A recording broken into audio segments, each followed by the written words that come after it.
in that if the division would like us to perfect notice, it's just one case, and, sending out notices to those people and to run. If we filed for the July docket, which we are entitled to do, the notice would run for the July docket, and then we could file another amended exhibit packet. This case won't be taken under advisement until all the closing briefs are in, so we would be well within that time period. If the division chooses to dismiss out 25835, we can file another amended exhibit packet and add this new case number to the case caption for our closing brief. Mr. McClure? Mr. Hearing Examiner, I mean, irregardless, I guess, of whether the division were to approve the orders for Permian or Avant, I guess that particular case we couldn't approve regardless. I mean, I think it's in our discretion, though, whether we allow them to add additional evidence into the record.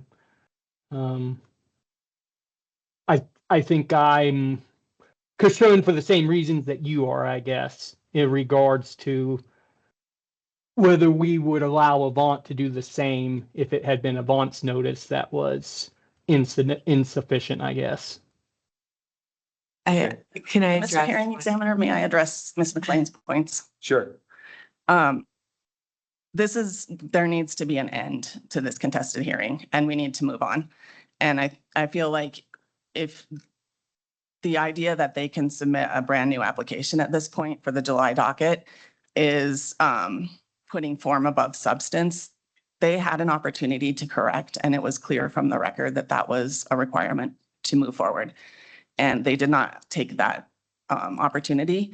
And if Permian does file an application for the July docket, it should be stayed and not decided until after the competing cases are decided without case 25835 being considered.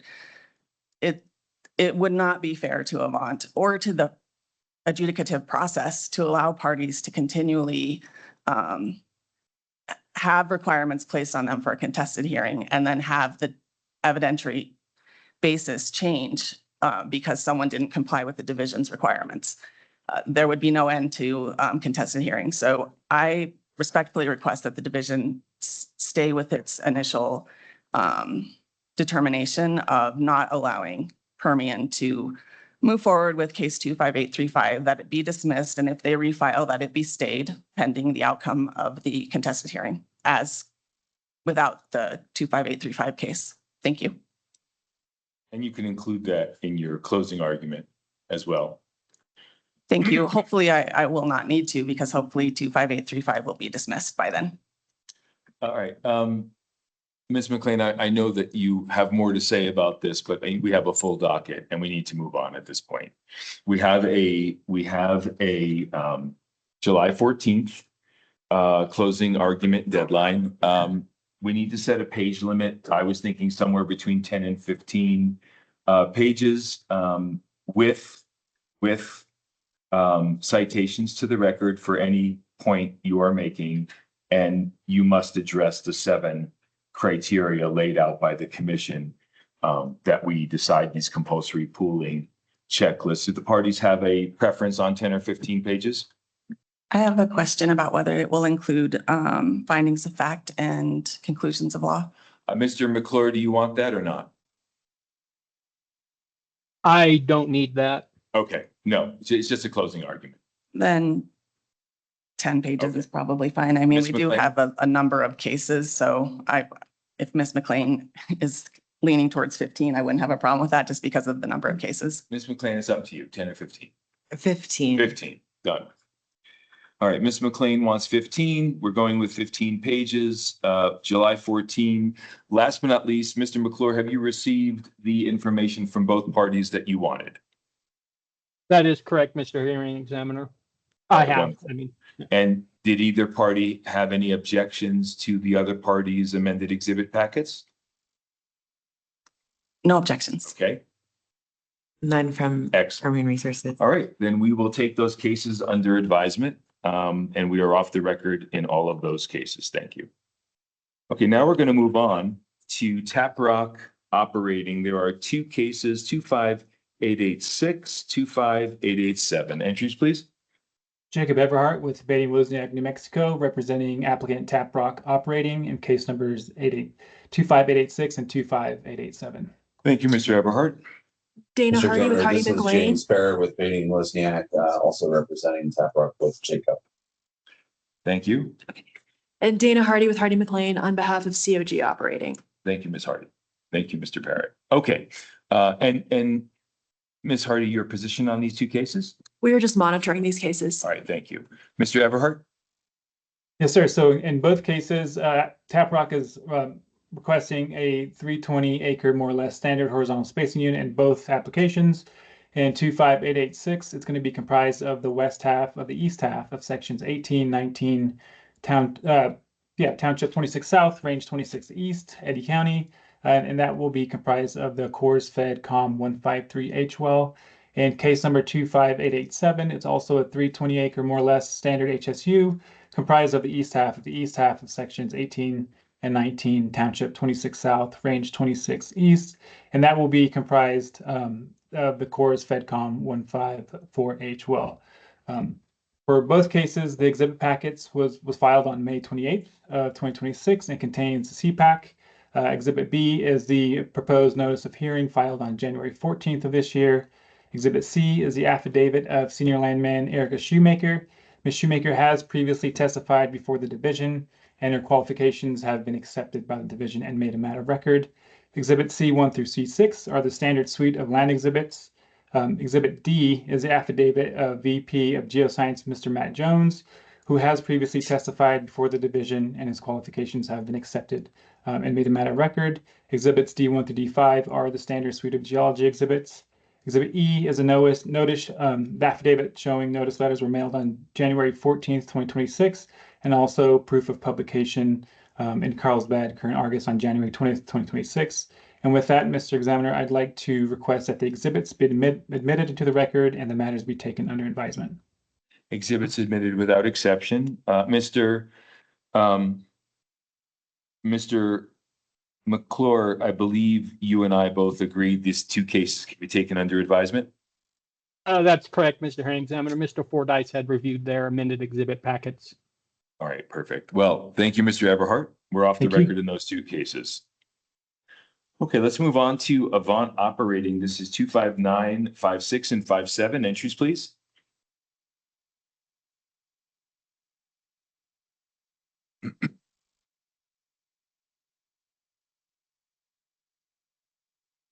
I can go ahead and enter my appearance. This is Miss Luck's Please. case. Please. Jackie McLean with Hardy McLean on behalf of Permian Resources and Marathon Oil Permian. And I'm sorry, what? Marathon Oil Permian. And your position? We're just entering an appearance and Oh, you are. monitoring. Okay, thank you very much. Miss Luck, are you with us? These are your cases. I believe she's attending that status conference at 11 elsewhere, and she'll be back on when she's done. Well, that's nice. Maybe we'll just move these to the end of our docket then. I won't recall these till the very end.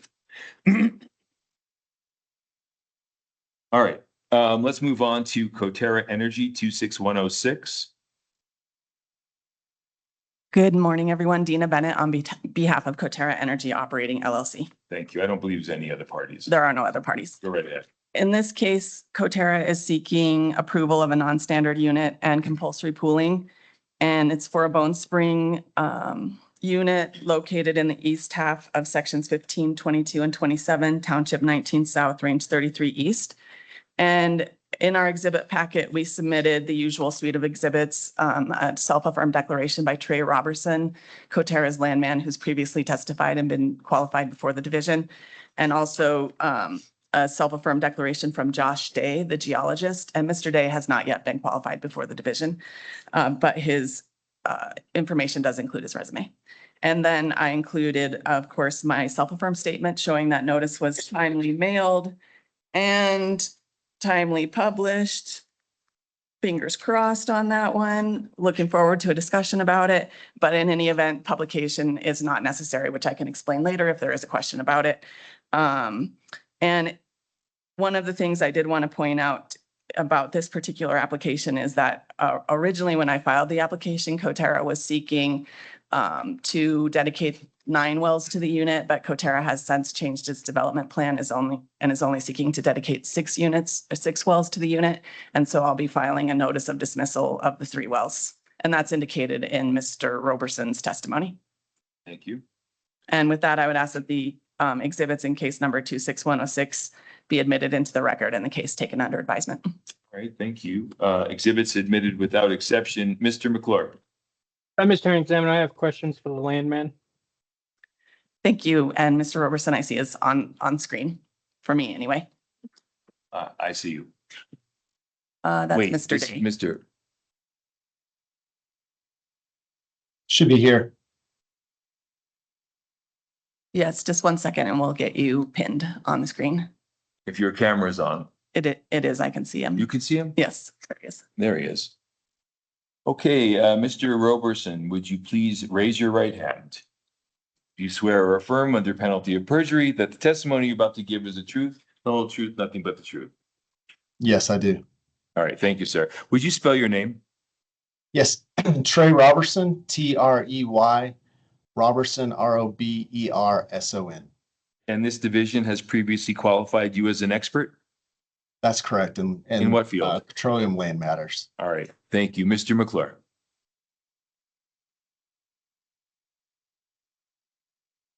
Yes, I'm looking at your NSP offset operators. Let me see if I can find the page number. Page 56 of 104.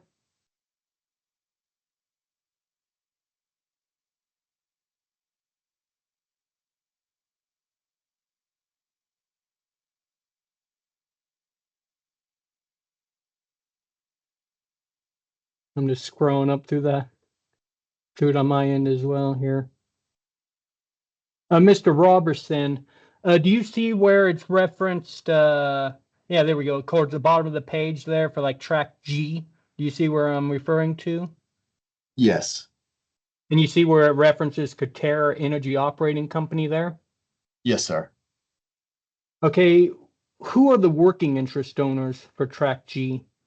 In track G, Coterra owns 100%. So we did not have non-op owners to notify. Okay, and in track H, who all is the working interest owners in track H? There are 2 owners in those wells, and that's Coterra and Mitchell Exploration, and we notified Mitchell. I guess on this exhibit anywhere, do you actually clarify who the working interest owners are for each of these tracks? If there was a non-op working interest party in a well that Coterra operated, we listed every non-op working interest owner. If I were to ask you to amend this exhibit such that you actually, instead of referencing record title owner, if they're the ones that has a working interest, just directly reference who the working interest owners are. Do you understand what I'm asking for, Mr. Robertson? No, sir, I don't quite understand that. Could you rephrase Okay, the question? yes, sir. And actually, let me draw your attention down a little bit further to like track K, for instance. In track K, it appears you have 3 record title owners listed. Is that correct? That's correct. And who is the working interest owners in this track? There are no wells in that tract. So then would it be accurate to say that the working interest is owned by the record title owners in this instance then, or not? In the northwest of section 26, yes, in section 26, it would most likely be owned by Coterra. Well, the track K is what I'm asking about, Mr. Robertson. Oh, section 23.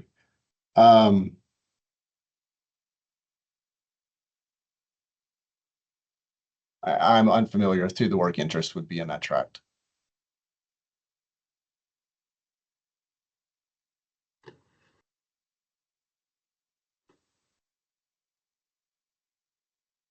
I guess, are you familiar with the division's definition of affected persons?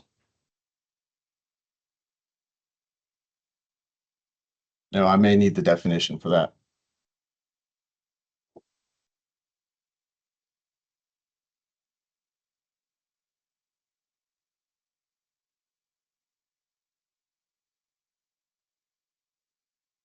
Mr. Hearing Examiner? Yes, This might be something that I could work with Coterra offline about to make sure that if there, it seems like this is a binary question. If there aren't any working interest owners because it's unleased, then we would not need to redo notice. But if there are working interest owners that are not Avant, Legion, or Double Cabin, then we would need to redo notice. okay. And so I'm happy to work with Mr. Roberson in the next, short little bit Okay. and get back to the division Perfect. about the answer to that question. While we're still here. Yes. Okay, perfect. Mr. McClure, I think that's a good solution.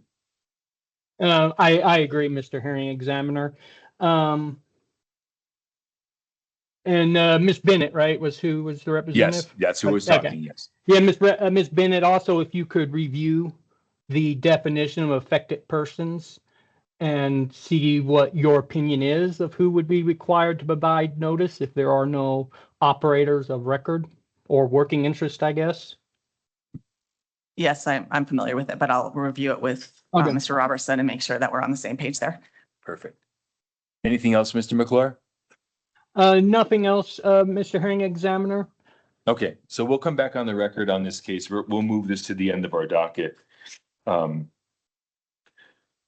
If you find, Ms. Bennett, that we have a simple answer to this, just let me know in between cases and maybe we can come back on the record and just take it under advisement. But if you find that you need, we'll come later. Thank you. All right, so let me put this for a recall. All right, we're off the record in that case. Let's go on now to Permian Resources, 26107, 26108.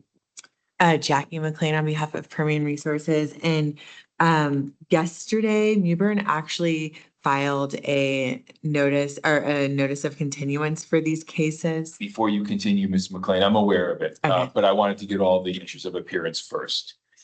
So we have you for the applicant. Who else do we have? Good morning, Mr. Hearing Examiner Paula Vance with the Santa Fe office of Holland and Hart on behalf of MRC Hat Mesa LLC, just preserving rights.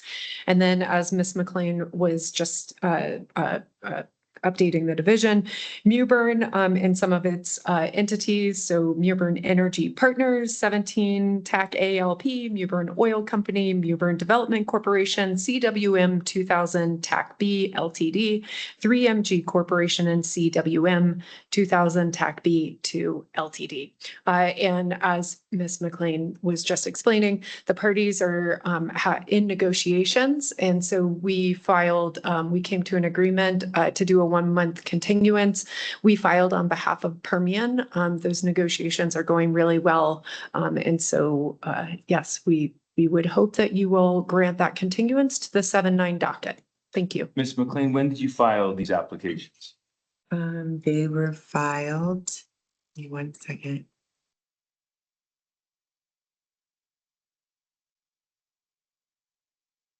They were filed on April 7th. Okay, April 7th, all right. And when did your client begin to negotiate with Ms. Vance's client?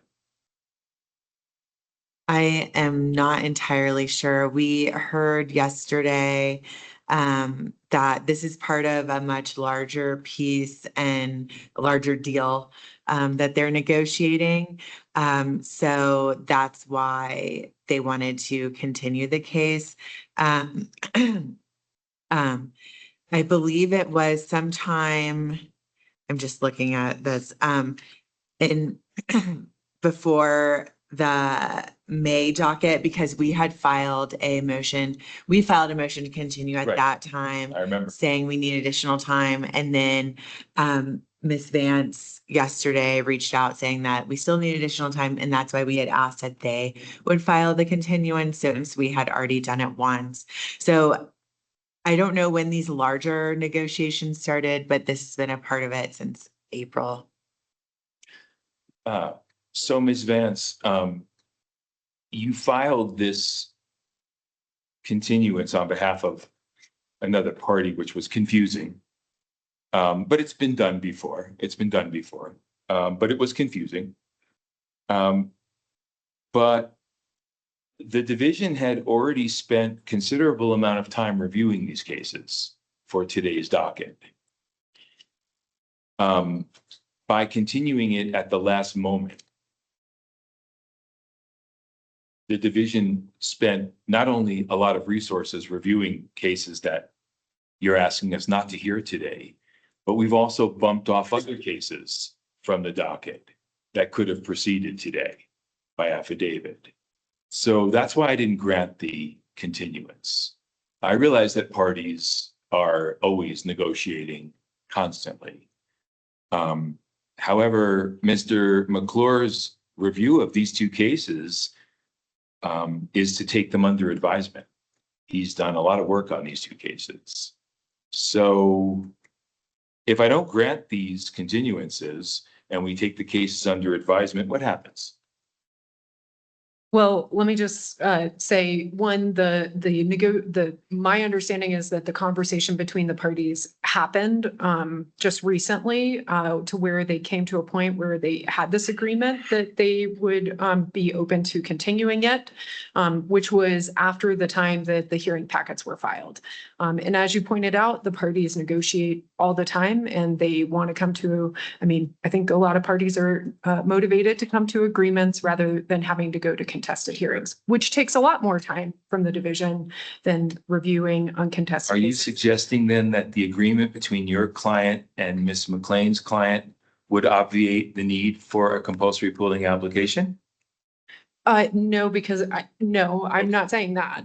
I don't know what other parties they are, what other parties they may be pooling, but I'm just saying that, as opposed to, there being a hypothetical issue between the parties, that this is just the parties negotiating and asking for more time. But the ask came in minutes before, came yesterday. Why? Because the timing of the negotiations between the parties happened after the filing of the hearing packets. Where they came to a mutual understanding that they would be agreeable to a 1-month extension. Right. So Ms. McLean, if we take these two cases under advisement, what happens with these negotiations? I would have to ask Permian Resources. Yesterday, I was told that they were going to allow it, allow the continuance, or agree to the continuance just because they needed more time to get everything nailed down. But honestly, I am not a part of those and am not certain. I'm just trying to pull up our exhibits really Sure. quick. See how many parties. Yes, because I hadn't pulled them up because of that continuance. Mr. McClure already reviewed these cases. Mr. McClure, do you happen to know which exhibit would have the? I have Oh, it you do have here. it. Will you share the screen? You know what? Actually, I'm looking at it right now. And yes, hold on, I think that it might just be these Mewburn entities, honestly, and MRC that we're pulling. So there would be No case. no case. Oh, there's for working, okay, so for the working interest owners, Yes. it's Mewburn and then all these Mewburn affiliates. It's 3MG one of Yes. them. Okay, yes. It is. And then there's MRC Hot Mesa, who would, I don't know, they're not a Mewburn affiliate or entity, but They're Matador. yeah, they're Matador. So, but they've entered an appearance. I don't know. They're just 15% in this non-Mewburn section. Yeah, and we do have on the next page. Let me rephrase my question. I think this would be easier to answer this way. Are there any other parties besides Ms. Vance's represented clients that you're trying to pool? Yes, there are. There are. Yes. There are. Okay. Now, if we take these cases under advisement and the parties come to some agreement, then don't you just notify the division and say we want to change one of our exhibits since we're not going to get to this immediately? That is, well, I would love to do that, but that's not, I would not know if Mr. McClure would want, would allow for that after he takes something under advisement. Let me ask. Mr. McClure, how do you want to proceed? Mr. Hearing Examiner, I mean, this is a standard case. We'll probably have an ordered issue within a month. Oh, I see. So, I mean, I wouldn't necessarily recommend the thought process of that. If we wanted to have that as an option, I think we would want to avoid taking right. it under advisement. All right. I really have to strongly encourage parties not to file motions to continue the day before a hearing by affidavit. I could see if it was a status conference, that would be a different situation. And I understand what you said about the parties, this and that, but it just seems that the division went through a lot of trouble. And we could have heard other cases today based on this, what happened here. I'll agree to continue it to the June 30th, but no longer. So if you want to wrap up your negotiations by that point, great. I've already told you, Ms. McLean, that we're willing to take these under advisement. So this is an easy one to deal with on June 30th. Okay, so that's good to know that. But this will be the second continuance. I realize it's not as much of a continuance as you would like. It's a week less, I think, than the July docket is. But that's when I'm willing to continue these cases. So is there anything else? No, Ms. McLean? there's nothing. All right, thank you. And Mr. McClure, you won't have to redo these cases again. You just keep your notes in there and I know what you want me to do with it. Okay, we're off the record in Permian Resources. And of course, you paid for this continuance? Yes, as a courtesy since the parties came to an agreement. Right, okay. So Freya, will you accept the continuance to the June 30th? Yes, I will. We can put them at the beginning of our docket. All right. Let's move on to Coterra Energy. This is 26109. Good morning, Mr. Examiner, Dina Bennett on behalf of Coterra Energy Thank you. operating, and there are two other Yes. parties that have entered an appearance. Jackie McLean, representing Permian Resources. Thank you.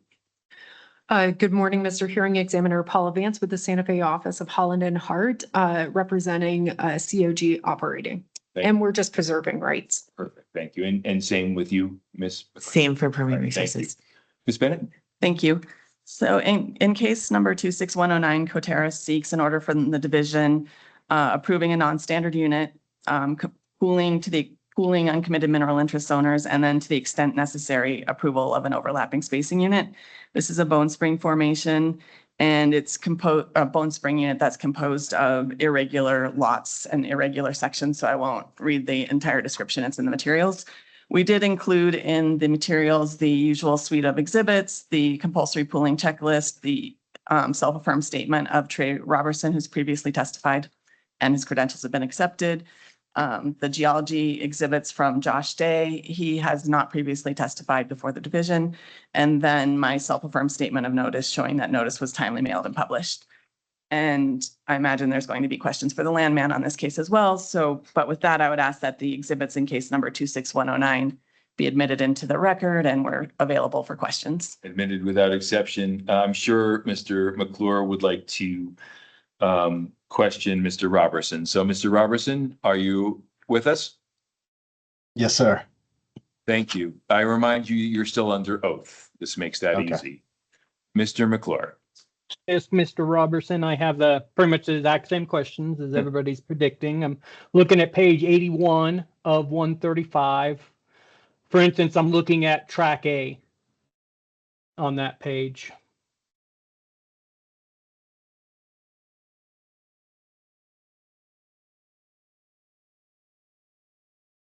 Yes, Do sir. you- So, Mr. McClure, we own 100% of this track. So Coterra, Magnum Hunter is the operator, Coterra is the operator. Magnum Hunter owns 100% of the working interest. And do you indicate that anywhere in this exhibit, I guess? On the line below it, I put no non-operators, indicating that there were no other working interest owners in that tract. If I were to ask you to amend this exhibit to make it crystal clear that Magnum Hunter owns 100% of the working interest, do you understand what I'm asking for? Yes, sir, I do. Okay. And another question, I guess, occurs to me that may help your further discussion with Ms. Bennett. Would you agree that a record title owner has the right to drill wells within that federal lease? No, I would not. I have refreshed my memory on what an affected party is, and Ms. McClure has messaged me, so I'm aware. I believe we can correct some of these issues. So if a record title owner does not farm out their interest to somebody else to operate the wells, they do not have a right to operate wells within the federal lease that they leased. Is that what you're saying to me? A record title owner would have to have operating rights. Does a record title owner not have operating rights when they lease a federal lease? At the initial oil and gas lease, yes, they do. But oftentimes those are split. Those two sticks are split in title, and in most of these instances, those have been split. So are you saying that the record title owners that you have listed here may not be the working interest owners? I have indicated if they're record title and operator, yes. Okay, so if you do not have the inclusion of operator next to record title, are you saying that they do not have the working interest? There is not an instance of that in this exhibit. To save us time, I would portray out to you that in your prior case, you do have instances where it has record title owner and does not indicate operator. If that were to occur here, does that mean that your testimony is that they don't have working interest and could not drill wells in that lease?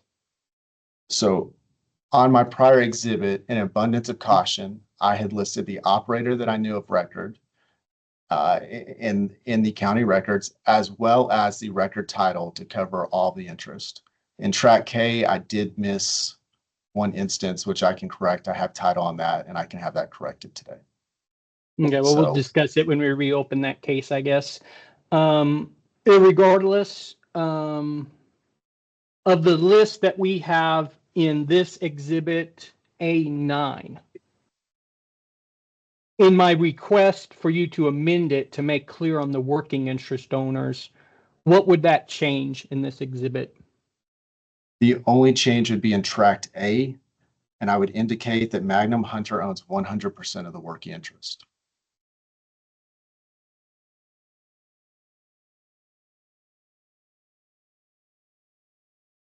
Okay, in track L, how would that change if you're depicting the working interest? I have indicated both non-operating parties, the other working interest owners in the well. I don't think that would change anything. Okay, so then would it be accurate to say that you would now list Mitchell Exploration as a working interest owner? Would that be how this would change? So rather than non-operator, you'd prefer the term working interest owner? If that's a change you'd like, I can make that change, yes. Well, I guess what my question to you is, if you were making this exhibit clear to indicate all the working interest owners within tracts that Coterra operates or that has no operator record on for that track, what changes would you make to this exhibit? And specifically looking at track L, what changes would be made there? I would change non-operator to working interest owner. Okay, but the list here would not actually, the list of persons would not actually change. Is that correct? There would be no additional parties.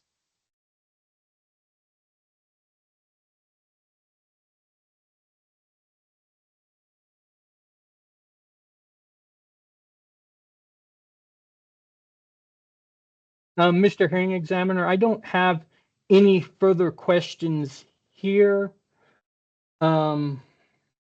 Assuming that the expert witness knows exactly what we're looking for, I think we could leave the record open to the end of the day.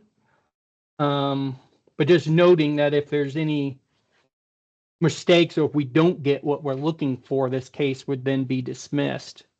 So from their preference, maybe they would prefer us to continue if there's any question of what the division's looking for. Ms. Bennett? I don't have any questions. I think I understand that for this case, 26109, what the division is looking for is for tract A to indicate that Coterra owns 100% of the working interest. And then for the other tracts, just to clarify, Mr. Robertson was equating non-operator with working interest owner, so there are no other parties to add. So if it's more clear to the division to change the word non-operator to working interest owner, we would change that today as well. Are you And not talking about the other case? Not the other case Not right the now. other case. No, just this case. Just this case. So, Okay. and rather than, I mean, I would like to understand from Mr. McClure if I've understood what he's looking for, because we do not want this case to be dismissed for something that we can fix and that I think I understand how to fix and is perhaps just a matter of nomenclature. That's how I see it, is Mr. Robertson calls the working interest owners non-ops, and Mr. McClure would prefer to see it as working interest owner. We're happy to make that change. And if the division felt somehow that the non-standard unit portion still needed to be fixed, we would request that only that portion of the application be dismissed. I don't think it needs to be, but we can always proceed administratively for a non-standard unit. But these wells are on Coterra's drilling schedule, and we're already running up against a deadline here. So I would really appreciate, like I said, a confirmation that I understood Mr. McClure's direction Okay. correctly. It sounds, okay, once Mr. McClure does that, it sounds like we can take this case under advisement as long as you file what you need to with a cover letter by 5 p.m. Yes. Mr. McClure, did you want to confirm what Ms. Bennett said? Mr. Hearing Examiner, based off what it sounded like, or my understanding what Ms. Bennett was saying is I believe she has an understanding what I'm looking for. Okay, perfect. Thank you. With that, then I would ask that this case be taken under advisement, subject to the revised exhibit I'll be providing before 5 o'clock today. That's our understanding as well. So we're off the record in that case. If you, Let's move on to BTA oil producers. and Mr. Examiner, I do I'm have an sorry. answer on the prior question. You if If, or prior right ahead. case. Okay, so in case number 26106, I Mhm. conferred with Mr. Roberson. Mhm. And tract L, which is the case, or tract K, I'm sorry, which is the case we were discussing in that particular notice packet.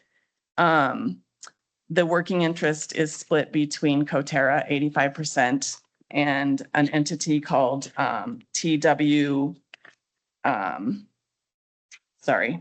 TW EP3 SMA. And we did provide notice of the application to TWP3 SMA. They were provided notice. And so what we would propose to do for that exhibit packet is amend tract K to show Coterra as 85% working interest owner, or TWEP3 SMA as 15% working interest owner. And then we could also revise non-operator to working interest owner in that exhibit packet as well. Mr. McClure? Mr. Hearing Examiner, it sounds like that should be sufficient, provided as like what Ms. Bennett was just saying, that notice was provided. My only concern here would be to make sure there's no misunderstanding and no other places where record title owners listed here when they in fact have the working interest. That would be my concern. And I don't know if there is a specific listing here where that's going to be at issue or not. Okay, Ms. Bennett? In this particular case, 26106, there are two places where it says record title / operator. And in those instances, we did notify both the record title / operator. In other instances, we must have over notified because we notified both the record title and the operator. So based on my review of this exhibit, the only tract where that is an issue is tract K. I think Mr. McClure had an issue with the record title owner versus a working interest owner, not operator. And you just said operator. I think he might have an issue with both. One is where record title may not be the working interest. Right. But that comes into play when there's no operator. Okay. And so when there's an operator that's not Coterra, we notify the operator. Okay. But if the operator is Coterra, then we need to notify the working interest owners. Does that work for you, Mr. McClure? It does, although I do have one follow-up question with Ms. Bennett, make sure that I'm Go not ahead. misunderstanding rule.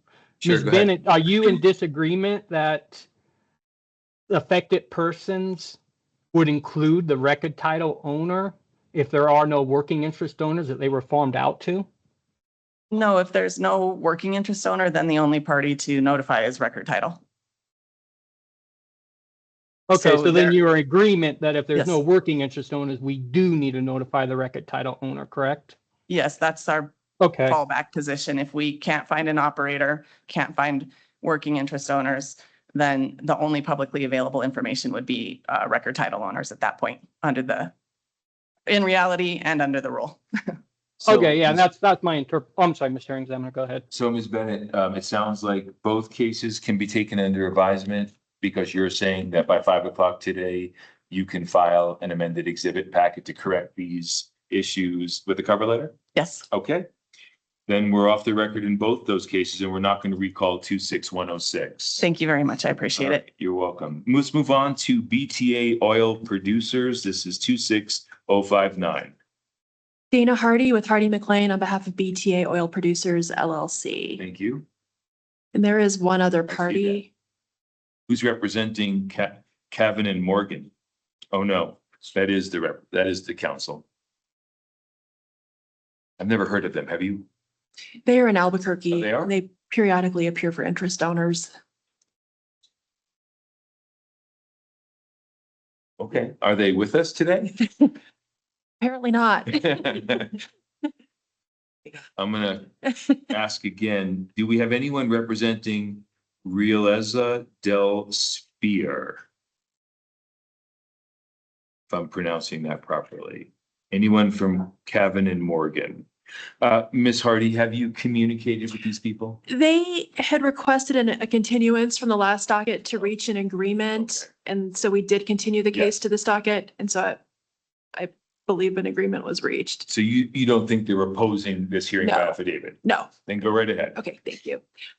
In this case, BTA seeks to pull interest in the Bone Spring underlying a 1,279 acre non-standard horizontal unit comprised of all of irregular sections 6 and 7, Township 20 South, Range 35 East in Lee County, and will dedicate the unit to the Denali 2250376 Fedcom wells. We submitted our exhibits and they include the land testimony and exhibits of Christine Ramos, who has previously testified before the division and been recognized as an expert in petroleum land matters. We also provided the geology testimony and exhibits of Darren Dolezal, who has also previously testified before the division and been recognized as an expert in geology.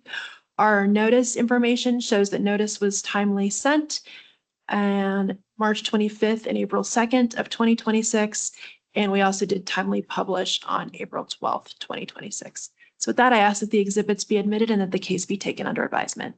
Admitted without exception. I think we do have a question here about your recapitulation table. So Mr. McClure, am I calling the landman? That's correct, Mr. Hearing Examiner. And who would that be? That is Miss Ramos.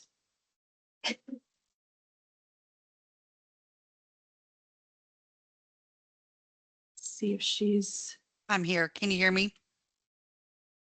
yes. All right, would you raise your right hand? Yes, Do you swear or affirm under penalty of perjury to tell nothing but the truth? I do. Thank you. Go right ahead, Mr. McClure. Thank you, Mr. Hearing Examiner. Ms. Ramos, can I direct your attention to your unit recapitulation table, I guess? It's found on page 33 of 107. Yes, sir. And Okay. then towards the bottom, Ms. Hardy. Is the, Ms. Ramos, is the breakdown of the entire unit ownership provided anywhere in the exhibit packet? Oh, When you say, let me back up. Let me draw your attention down to the summary at the bottom of the page. Where okay, you have like leased and BTA, and then you have like leased other, and then another leased other. Do you have an actual breakout of the percentages of each person of what they hold in the entirety of the proposed unit? I believe that information is in the information above track by track. However, I do not have each type of party separated out. I can do that if you'd like me to do that. I would like you to do that. Okay. Mr. Hearing Examiner, I think due to what we're looking at here, I think it would be impossible for them to provide a verbal explanation of each of them. So I think this may be one we wish to continue and review the exhibit once they provided an amended one. Okay. Ms. Hardy? I'm sorry. Oh, I was just going to ask Ms. Ramos when she can provide that exhibit to me so I can submit it to the division. I can have this done today. So Ms. Hardy, it sounds like Mr. McClure would like to review this once it's submitted. We Understood. can put it to the June 30th, just a few weeks away. That's fine. Thank you. You'll be continuing it to June 30th. Yes, we can Okay, do very that. good. Thank you. All right. Does that work for you, Mr. McClure? Yes, it does, Mr. Hearing Examiner. All right. Thank you, Ms. Ramos. Thank you. Moving on to XTO Permian 24273. Good morning, Mr. Hearing Examiner Adam Rankin with the Santa Fe Office of Holland and Hart, appearing on behalf of the applicant XTO in this case. We have one witness. If you'd like, I'll wait to hear if any other entries of appearance, but I can give you a brief overview of the status of the case and the supplemental exhibits that we filed. Good morning, Mr. Rankin. I don't believe there's any other parties here, so go right ahead. So, Mr. Examiner, XTO seeks an order in this case authorizing it to initiate a pilot closed-loop gas capture project in the Avalon First Bone Spring, Second Bone Spring, and Third Bone Spring intervals within the Bone Spring Formation. This project has previously been before the division, originally at hearing in early 2024. XTO then provided some supplemental exhibits and materials at the division's request on June 12th and June 20th, 2024, and then appeared at hearing to address additional questions on June 13th, 2025. Having taken the case under advisement after that hearing, and while the division was reviewing the hearing materials, the division technical examiner had a question about the location at which XTO was marketing its gas that would be part of this closed loop project. XTO then provided testimony. XTO had previously provided as part of this hearing testimony that it was marketing at a point downstream of its wells, tank batteries, and compressor station. The division technical examiner noted that that conflicted with some pending administrative surface commingling applications that XTO had filed, and reached out to confirm that XTO witness statement provided in the hearing was correct and accurate. After substantial review, XTO confirmed its existing marketing arrangements at the time did not reflect what XTO had intended. And so, because it had intended to market its gas upstream at the well and or the tank battery as represented in its surface commingling applications. In accordance with that review and identification of this issue, it undertook a review to revise each of its marketing agreements for there to be a sale with a transfer of title at the well and or tank battery. Therefore, in addition, as part of that same review, XTO updated its as part of that same correction and update to its gas marketing system, XTO reviewed its proposal under this application to allocate gas using a gas to oil ratio methodology following a closed loop gas capture injection event, and decided not to use a gas to oil ratio methodology following injection events. Instead, will pay royalty and working interest on 100% of the gas recovered following a closed loop gas capture injection event. It's easier to track and implement it's more efficient, and it ensures all owners get 100% of their interest following every injection event. In accordance with those changes, XTO filed a revised hearing packet in advance of this hearing today, which includes Exhibit M, which is a statement from Mr. Paul Hutchinson. He's a facilities engineering manager with XTO. It explains the updates, the revisions, and the reasons for them that I just described. And then per Mr. Hutchinson's statement, XTO the Exhibit G5 that had previously been filed with the division has been removed from the exhibit packet because it is no longer applicable. That was the exhibit that explained the gas to oil ratio allocation methodology that is no longer being used. So that has been removed from the final revised hearing packet. Also included is in the revised packet that we filed is Exhibit M1, which is Mr. Hutchinson's resume. He has not previously testified. He's Mr. Rankin. Yep. I don't know if this will help you, Yeah. but we plan on taking this case under advisement. Do you have any questions for Mr. Hutchinson? I don't think so. Mr. McClure? I do have questions for the facility engineer, Mr. Okay. Examiner. So why don't we get your exhibits admitted Sure. into evidence and we'll call your witness. So, Mr. Examiner, then, without further ado, we'll move the admission of the exhibits as Thank they've been you. filed and ask, and if it's appropriate, if it would help Mr. McClure, I was actually anticipating having Mr. Hutchinson approach the bench, have him be sworn in, and then have me just quickly give an overview of his testimony, if it would be helpful. If not, we can go straight to questions from Mr. McClure. Is he here? He's right here. Oh, he's here. Excellent. Come on down, sir. Your exhibits are admitted. Your exhibits are admitted. That was my witness. Okay. Mr. McClure, is this the only witness you'll have questions for in this case? Yes, it is, Mr. Hearing Examiner. All right, excellent. Would you raise your right hand, please? Oh, would you mind turning on your microphone? Thank you. Do you swear to tell the truth under penalty of perjury? I do. All right, excellent. Would you spell your name? PAULHUTCHINSON. Paul Hutchinson. And have you been admitted as an expert for this division? I have not. Not. What field are you seeking to be admitted? Facilities engineering. Facilities engineer. All right. Tell me, I don't know if you were here earlier. I was. Excellent. Go through your education and your work experience for facilities. Thank you, engineer. Thank you. Sure thing.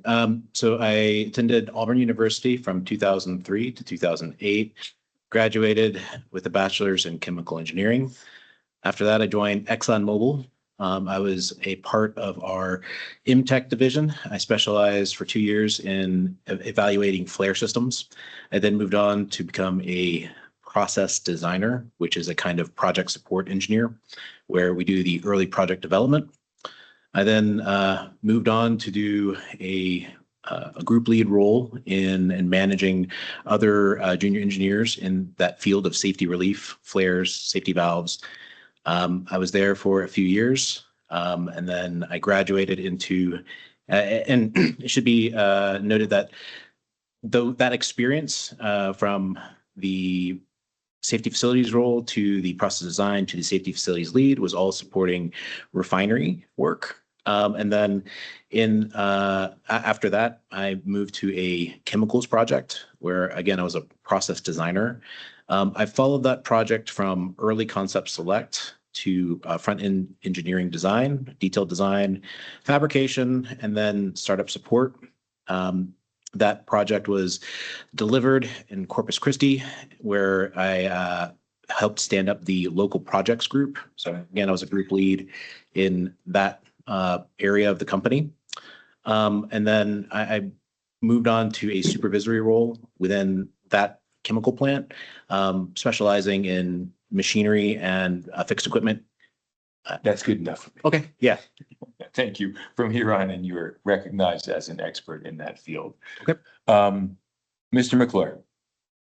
Thank you, Mr. Hearing Examiner. Mr. Hutchinson, I'm looking at, and I don't know if it'd be easiest for you to reference the same facility or process flow diagram. The G6. Yes, exactly. Yep. Yeah, Mr. Rankin's already got it brought up there, it looks like.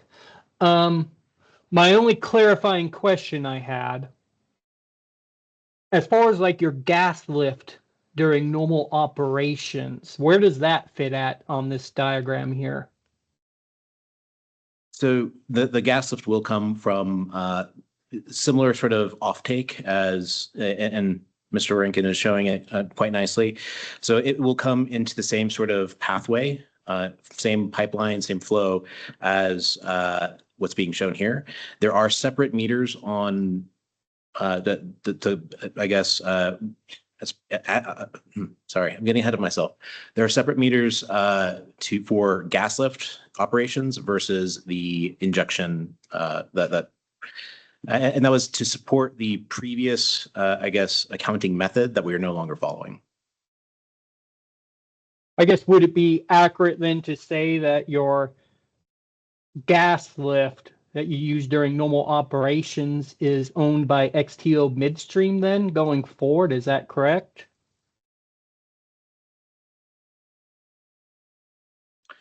Can you rephrase that question, please? Well, I guess maybe to help the conversation, like that line that you show off of to the bottom right, where it shows after the compressor station, and it goes back into the injection well. Is that is the same path as your gas lift? Is that correct? Yes. Okay, so is it accurate to say that all the gas that is going through that path is owned by XTO Midstream? Yes. Okay, but during typical operations, that gas is essentially just assumed to be fully recovered, I guess, which I assume is a safe assumption, but is that correct? That's my understanding, yes. Okay. Thank you, Mr. Hutchison. Mr. Hearing Examiner, I have no further questions. And we can take this case under advisement? Yes, Mr. Hearing Examiner, we can take this case under advisement. Good. I hate to say that we can, then we can't. Thank you very much. Thank you. Thank you very much, Mr. Herrington. Yes, thank you, Mr. Rankin. And thank you, Mr. McClure. Obviously, this is an important case for XTO, and we appreciate the division's careful attention to it very much. Thank you. Let's move on to Devon Energy Production 26081. Good afternoon, Mr. Hearing Examiner. Good afternoon, Mr. Technical Examiner, and thank you for letting us do this before the lunch break. Darren Savage with Aberdeen Shield appearing on behalf of the applicant, Devon Energy Production Company. And Dal Mullenberg from the Santa Fe office of Gallagher and Kennedy. Sorry for my voice. I've got a cold. You'll hear that later too. And appearing on behalf of Matador Production. And we're here just to monitor and reserve rights. Thank you, Mr. Mullenberg. And Do we good have morning, EOG? Mrs. Ah, Jordan. there you are. Kessler on behalf of EOG Resources, just monitoring also. Good morning, Ms. Kessler. Okay, Mr. Savage. This land covers covers sections in 22, 23, and 24, Township 20 South, Range 29 East, Eddy County, New Mexico. The landman, Daniel Brunsman, has testified previously before the division, and his credentials have been accepted as an expert in petroleum land matters. And the geologist, Tom Perryman, who has provided written testimony in exhibits, has also previously appeared before the division as an expert witness, and his credentials have been accepted as a matter of record. In this case, 26081, Devon seeks an order pulling all uncommitted interests in the Wolfcamp Formation underlying a standard 720-acre, more or less, spacing unit comprised of the south half of sections 23 and 24 and the east half southeast of section 22. The unit will be dedicated to the Tiger Paw Fedcom wells. Orientation of the wells and unit is lay down west to east, and the location of the wells are standard. The 623H well is a proximity well positioned to create the larger standard unit.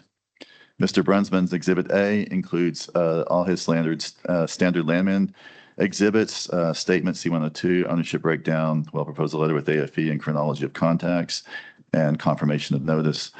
And Mr. Perryman's Exhibit B for this case includes his self-affirmed geology statements, along with 6 geology exhibits showing potential for development as described in his statement. Exhibit C provides the self-affirmed statement of notice for mailings and publication notice. Notice was timely mailed on April 8th, 2026, and timely published on April 11th, 2026.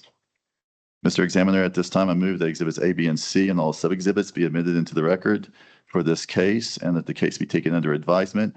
I do need to point out that Mr. Perryman could not be here today, but Devon geologist Russell Gooden is available to address any questions the technical examiner may have.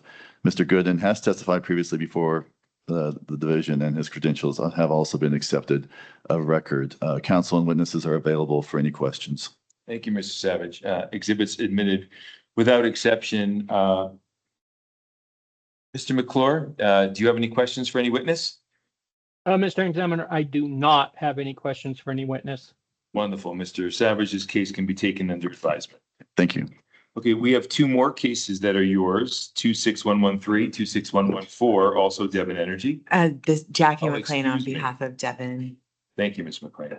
Thank you. And no other party has entered an appearance in these cases. Thank you. In these two cases, Devon is seeking to pull all uncommitted interest in the Bone Spring Formation in sections 27 and the north half of irregular section 34, Township 26 South, Range 34 East in Lee County, and they'll be dedicated to the Bull Weevil wells. Exhibits were timely submitted last week and include land testimony and corresponding exhibits of Amber Cook, who has not previously testified before the division. So if she needs to be called for questions, we would like her to be admitted as an expert. We have also included the geology testimony and corresponding exhibits from Drew Dessler. Mr. Dessler has also not previously testified before the divisions. So we would ask that he be recognized as an expert in petroleum geology matters if there are any geology questions.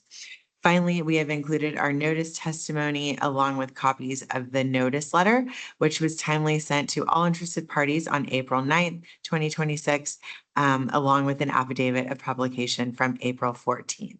With that, I ask that the exhibits be admitted for case numbers 26113 and 26114, and that the cases be taken under advisement. Your exhibits are admitted without exception. Mr. McClure, questions on these two cases? Mr. Examiner, I have no questions for either case. Both cases can be taken under advisement. Thank you, Thank Mr. you. McClain.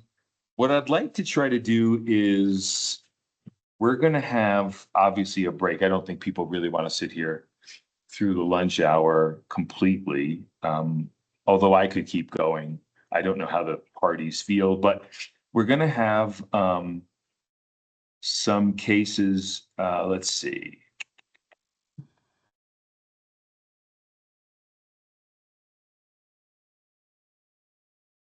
It looks like the next 3, 4, 5, 6 cases are going to be rather easy.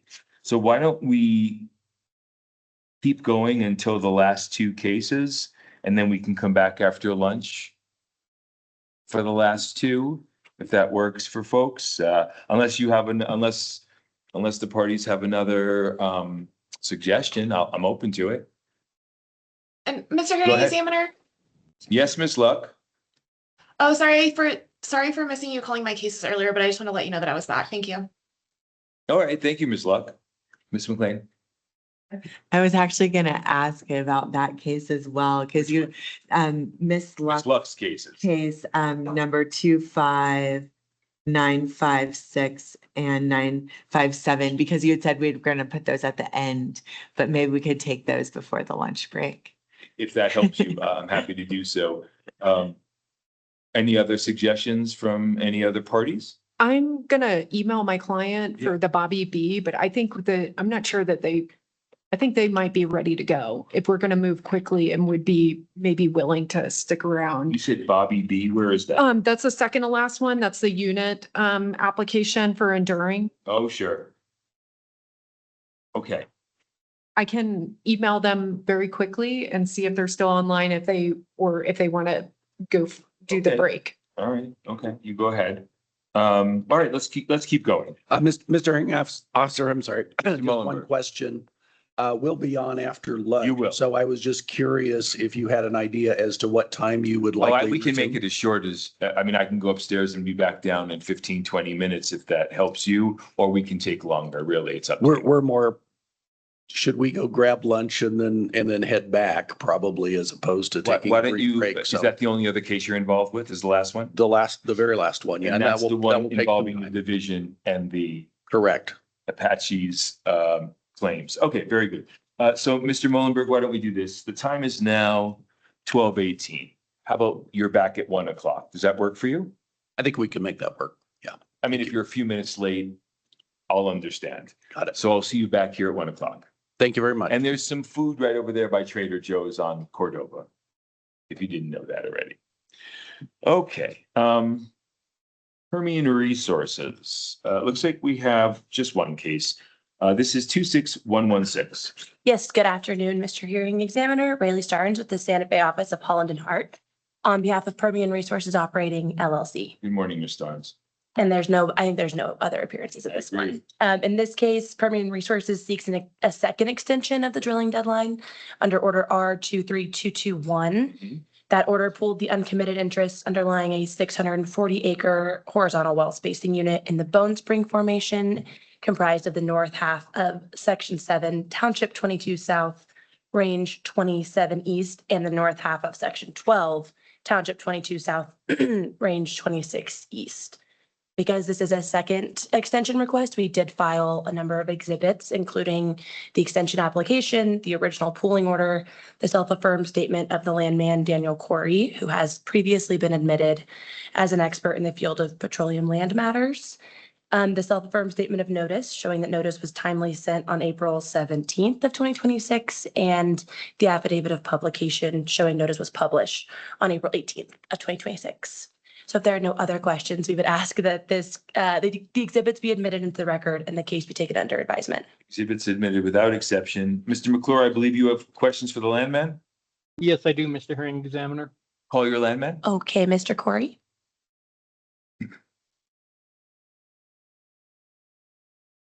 I'm here. Can y'all see me? Yes. Please raise your right hand.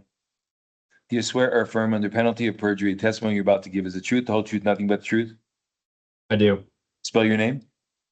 Daniel, Daniel, Corey, Koury. And you've been previously admitted by this division as an expert? I have. Excellent. In what field? Permian land matters. Thank you. Mr. McClure. Thank you, Mr. Hearing Examiner. Mr. Corey, I'm looking at your self-affirmed statement, paragraph 6, specifically your paragraph about good cause. Yes, sir. Is it accurate to say that Permian no longer intends to drill this well as a third Bone Spring and now intends to drill it as a second Bone Spring? That's correct. There's reference made to offsetting units, the Barney and the Water Buffalo. You sure I'm referring to? Yes. Where are those located in reference to this proposed unit? So this is going to be northeast of Caveman, Betty and Barney. And how far northeast is it? Barney's going to be contiguous and Betty is right above that. So they're essentially touching within a mile. When you reference to the northeast, do you mean, is it kitty corner to it or is it like in section 6 above this? It will be in section 6 above this. Okay, so then is it accurate to say that there's approximately 1 mile of lateral that would be against each other, I guess, in these units? I guess, can you repeat the question or rephrase? Yeah, would it be accurate to say that the side that is shared by these proposed units is 1 mile in length? That's correct.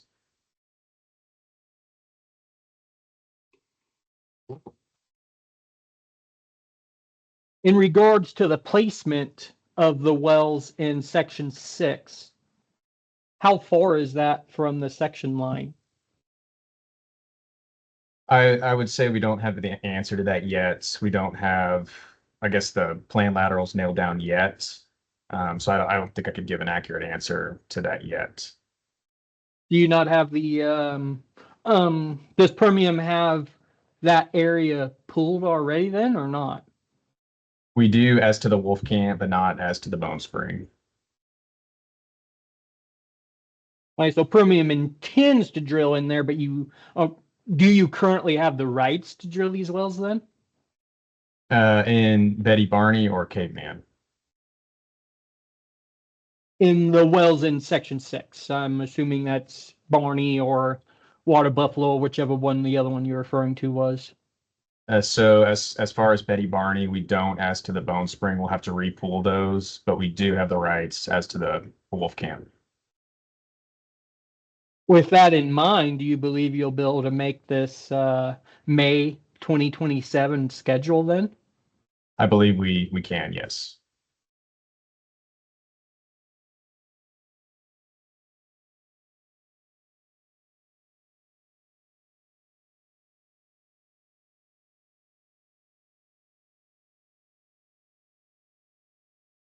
Is there federal acreage included in section 6? There's not. Is there federal acreage included in, presumably, I guess, section 5, the rest of that proposed unit there? There's not. So then it's accurate to say you will not have to wait for review of the APDs by the BLM. That's correct.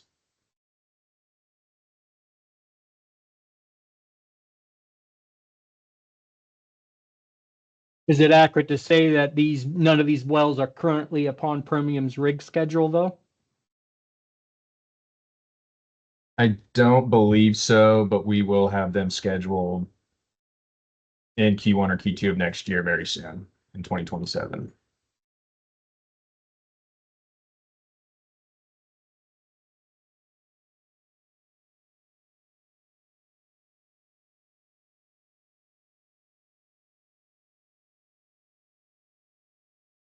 Thank you, sir. Mr. Hearing Examiner, I have no further questions for this case, and I believe we can take it under advisement.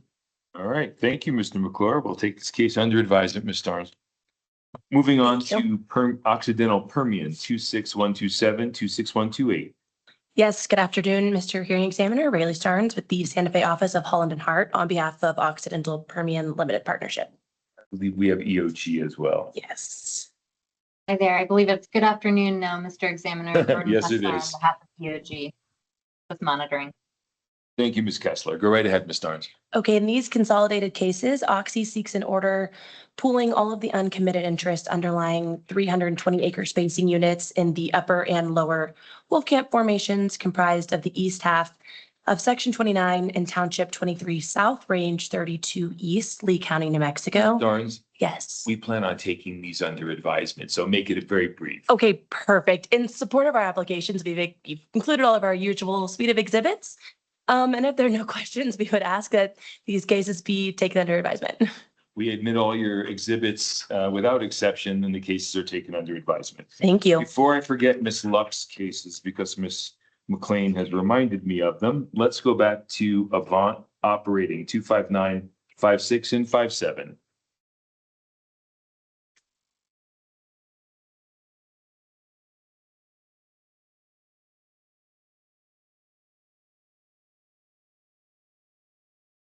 Sorry, can you hear me? Caitlin Locke appearing for Avant. Jackie McLean on behalf of Permian Resources and Marathon Oil Permian. And your position? And we are just monitoring. Thank you. Go ahead, Ms. Luck. Sorry, Mr. Examiner. Good Oh, morning. I'm Good sorry, afternoon, Ms. Jordan Kessler on behalf of EOG, also just monitoring. I'm sorry, Ms. Kessler, I didn't see. Thank you. Are there any other entries of appearance before I continue? I will note for the record that Mr. Philip White was a pro se objecting party.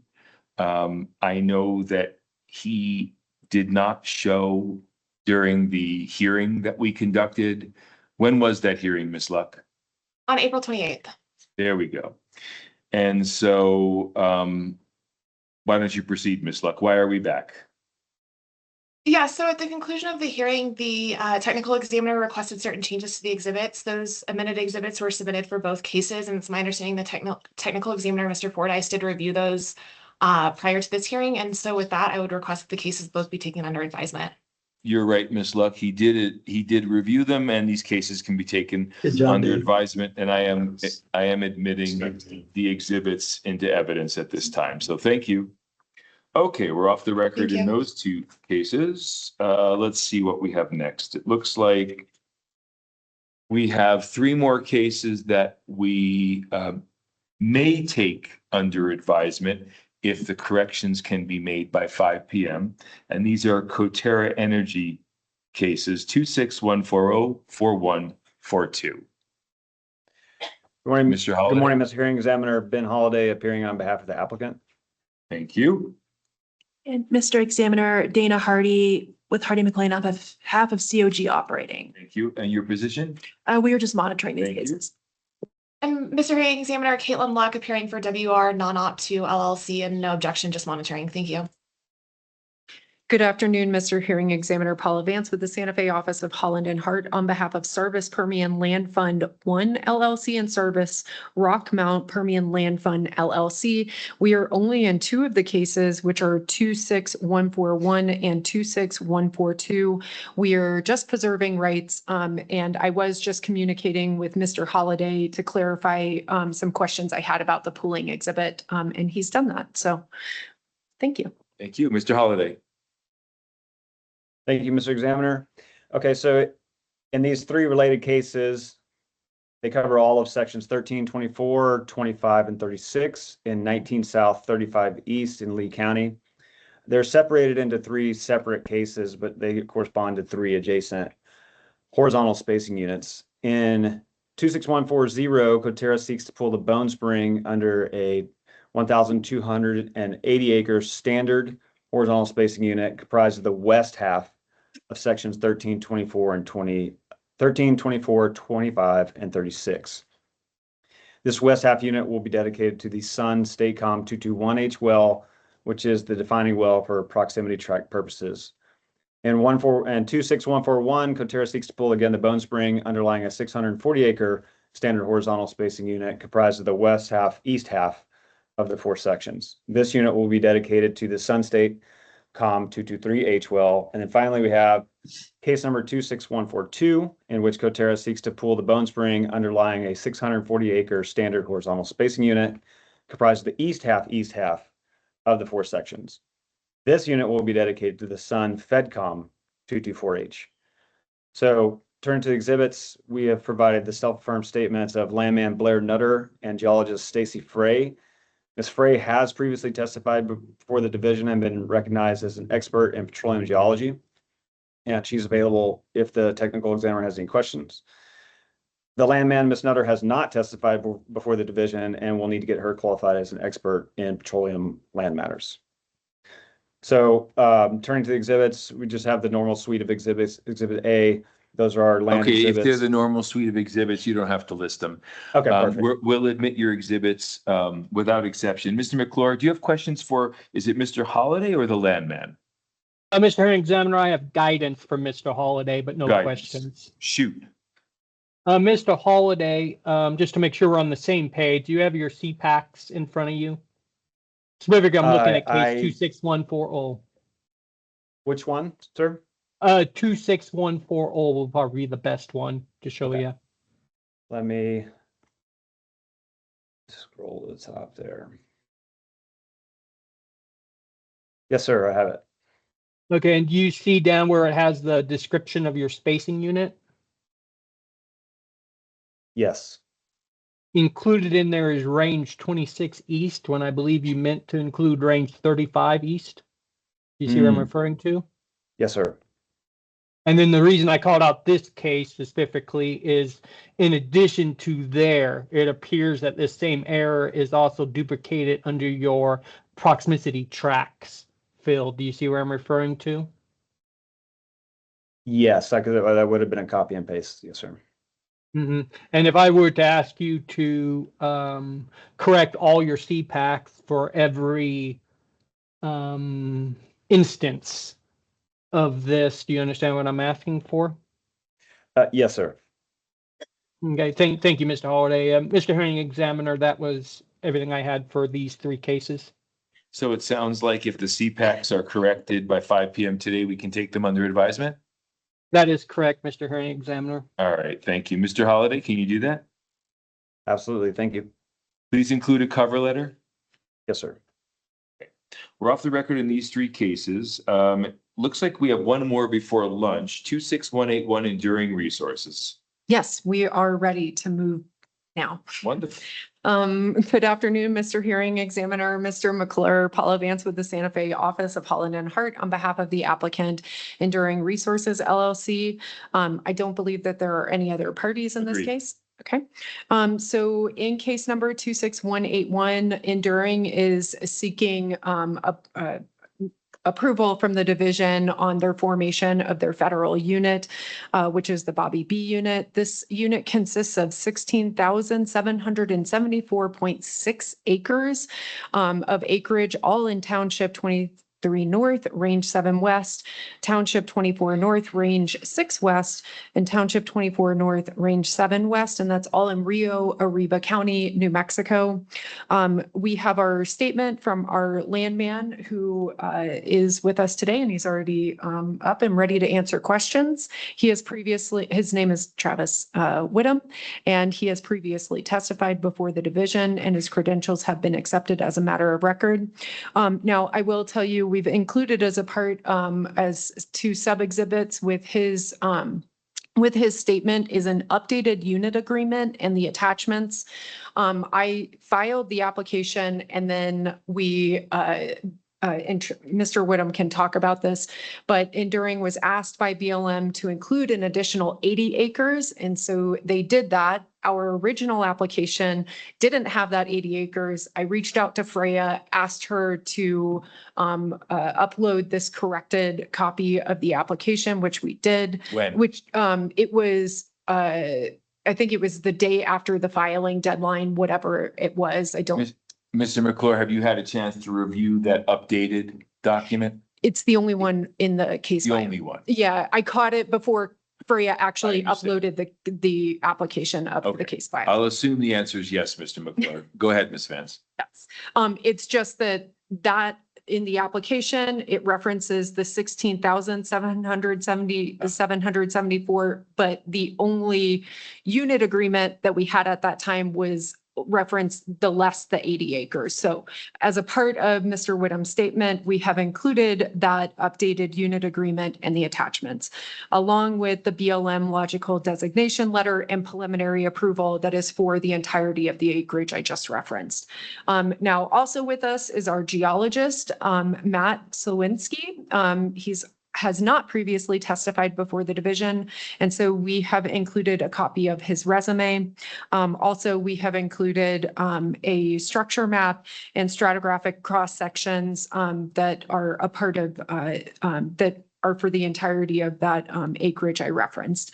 Also included is my self-affirmed statement of notice with the sample letter that was timely mailed on May 15th, 2026, and the notice of publication, affidavit of notice of publication, which was timely published on May 20th, 2026.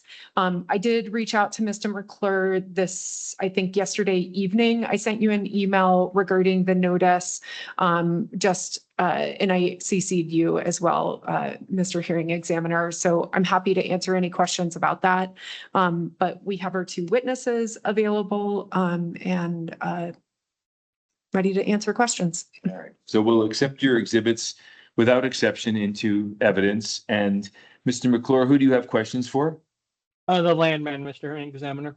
All right. Mr. Whitman, please raise your right hand. Do you swear or affirm under penalty of perjury the testimony you're about to give is the truth, the whole truth, and nothing but the truth? I do. All right. Thank you. Put your hand down and spell your name. Yep, it's Travis, Travis, Whittam, Whitham.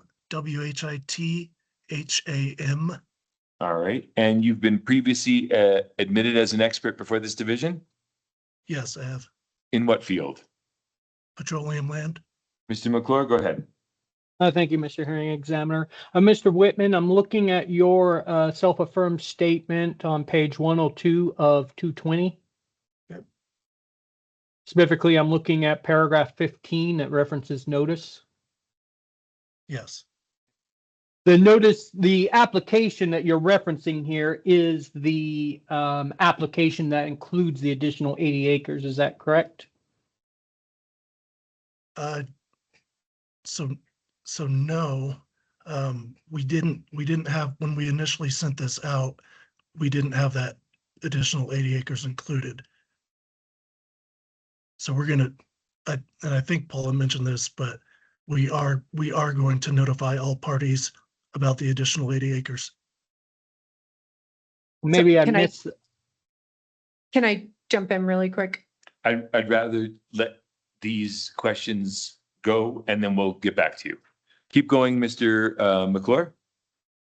Okay, Mr. Whitman, in your paragraph 15, you reference and all affected parties. What group of people are you referring to by that category, I guess? So that would include all of the working interest owners, overriding royalty interest owners, and record title owners. Within the proposed unit boundaries? Yes, sir. Okay. Mr. Whitman, I'm looking at, I don't know if I got a page number here, but Exhibit G of your unit, of your, I guess, amended unit agreement or your current unit agreement. I have it listed as page 190 of 220. Let me get there my own self. Yeah. Yep. See it.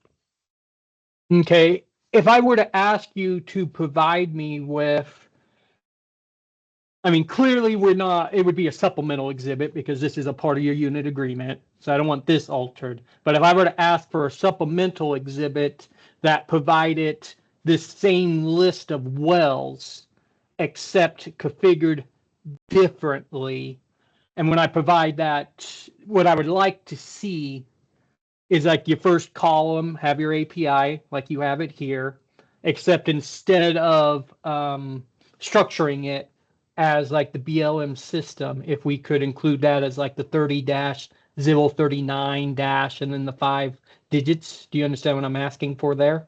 Yes, I do. And in addition to that, if we could include the well name and the well number, whether they're in the same column or not, it's irrelevant to me. And then an additional 2 columns, one for the surface hole location and one for the bottom hole location for each of the wells. Do you understand what I'm asking for? Yes. Yep. We can make that update and send that over to you.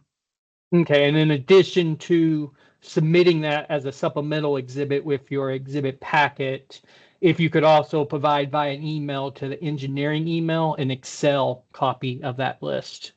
Yes, we can do that. And you would be able to do that by the end of the day, is that correct? Yes, that is correct. Okay, Mr. Hearing Examiner, I guess until I hear a little more information about what application was provided, I'm done with questions for the moment, I guess. So then, sounds like you want further review, is that right? Well, I shouldn't need further review provided that they provide me exactly as I described to Mr. Whitman. However, we need to know about the notice. And it sounded like Ms. Vance might have had some additional clarity as to what happened there. I know within our case file, we have an application listed and it appears to be the correct application. But based Then off maybe- Mr. Whitman's testimony, it sounded like the application that was sent out to the interest owners may not include the 80 acres. You may be hearing from Mr. Rankin instead of Ms. Vance. Oh. Go right ahead. Yeah, thanks, Mr. Hearing Officer. Mr. McClure, this is number one, it's a federal unit. My understanding that the division previously through Mr. Brancard determined that this OCD does not have authority to approve federal units, number one. So it's simply just purposes of registering with OCD the acreage and determining that it's actually contributed to a federal unit. So for purposes of filing well, APDs and so forth. Number two, it's a voluntary unit. So there's no compulsory aspect to this whatsoever. Number three, there are no regulations that govern notification for voluntary units under the division rules. So there are no affected parties whatsoever. So while we are willingly providing additional notice to update the parties of the additional 80 acres, it is not under the rules required. And so I ask that the division reconsider its position that there needs to be, if that is its position, that there needs to be a continuance or required additional notice provided. Mr. Rankin, the application that was provided to the case file, submitted, I'm assuming by your law firm. Is that the correct application that was provided to interest owners? I believe, I'll Miss Vance answer that question. So I will, so here, I'll just explain. So the public notice that the division did has the correct acreage listed.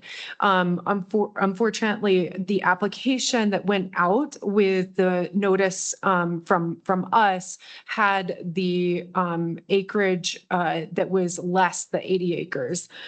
So again, I obviously, defer to my colleague, Mr. Rankin. He with the understanding and the history on hearings before the division regarding federal units. But just to confirm, the public notice that the division did, that is correct. I confirmed that with Freya, but the notice we sent out from our office did have the less the 80 acres. I did, and as Mr. Whittem said, if we do need to do a notice, we will DJR will, or Enduring will do that. But we would just like to simplify it and keep it to a correction of that legal description. There's a lot of notice interest parties here, so we just want to be able to correct that if we need to. So. Well, I guess what my follow-up question to that, would it be more accurate then for this header not to say application, but it's actually the amended application that's in the case file? Is that correct, I guess? No, because the original application actually never got uploaded. I caught it before it was actually accepted by Freya. And so the only application that ever appeared in the case file or in the public notice is the one that you see there now. So there was no subsequent filing. It just was a matter of swapping it out before it actually was uploaded. I understand that, but when you submit the application to us, are you not representing that this is the application that notice was provided of?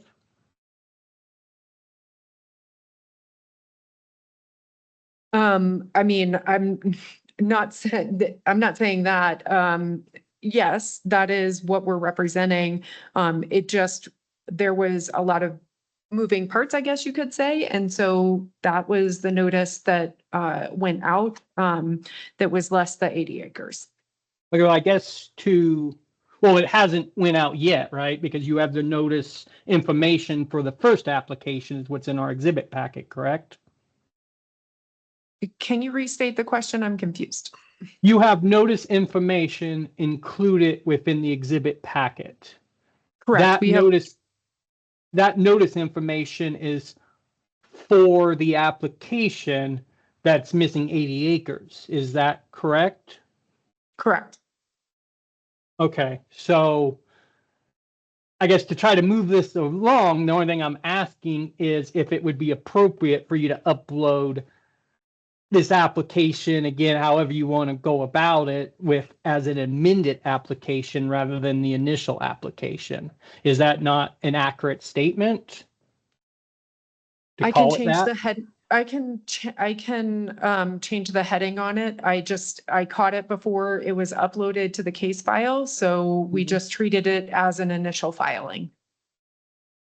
Yeah, I understand your thought process there. My only concern is I don't want confusion when we're reviewing the exhibits, thinking that, that notice is applying to the application here, whereas is applying to an application that wasn't submitted to the division. You understand where I'm getting at, Ms. Vance?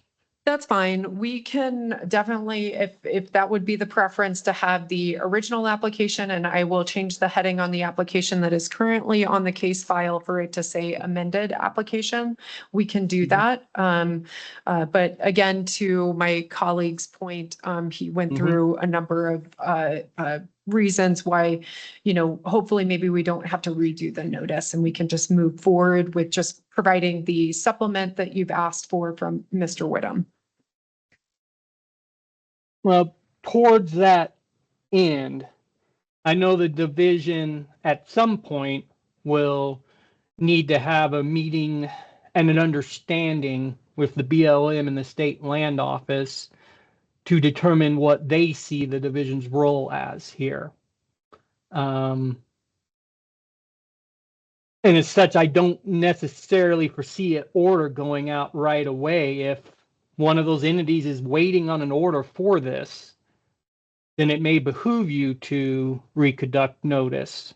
Now, if that's not the case and the BLM has already granted it and the state land office has, then I mean, we can feel free until the division actually has some sort of understanding with those entities as to what notice they would like us to require in these cases.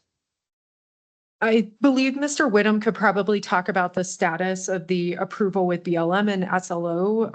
But as you can see, we've included that preliminary approval from the BLM. And my understanding is that they've got some type of preliminary approval with the SLO as well.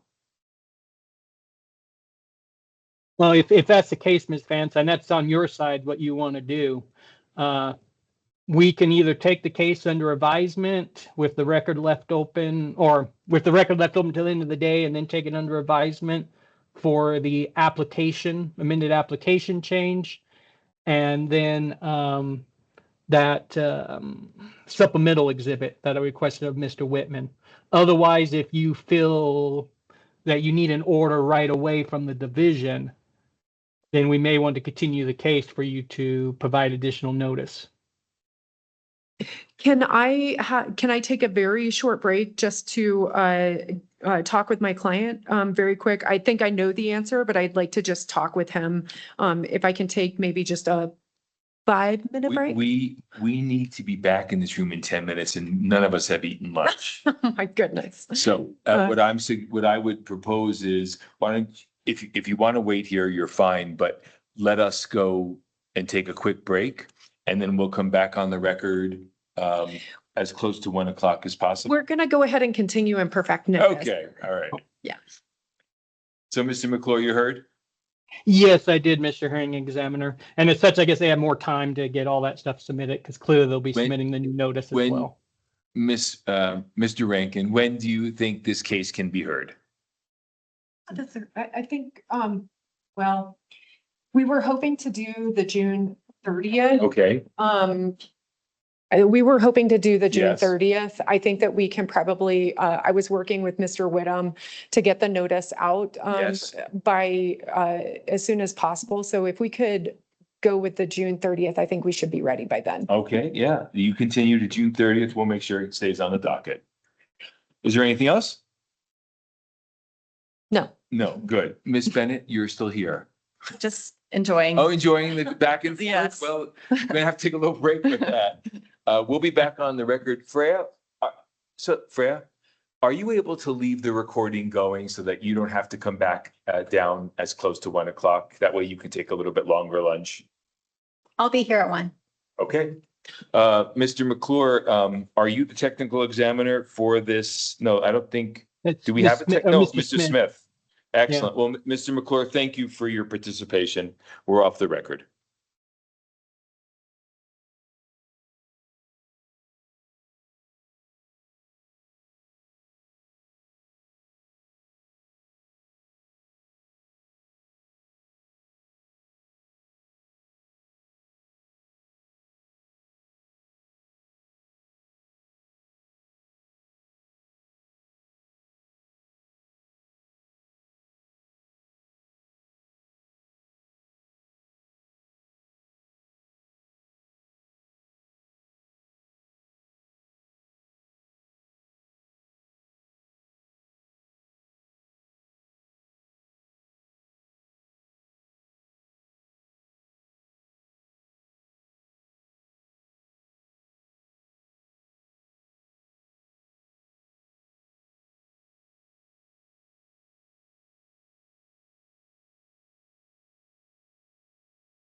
All right.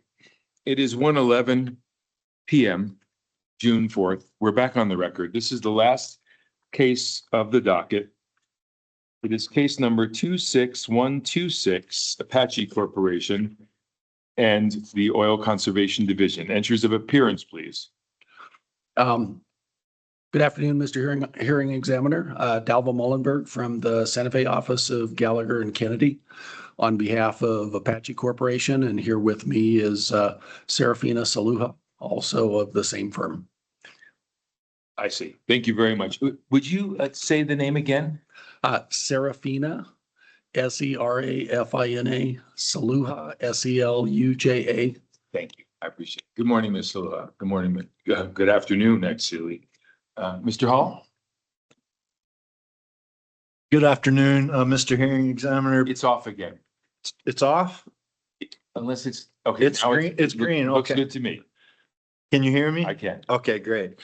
Michael Hall here on behalf of the Oil Conservation Division. I believe Mr. Tremaine may be joining me intermittently throughout this hearing. So,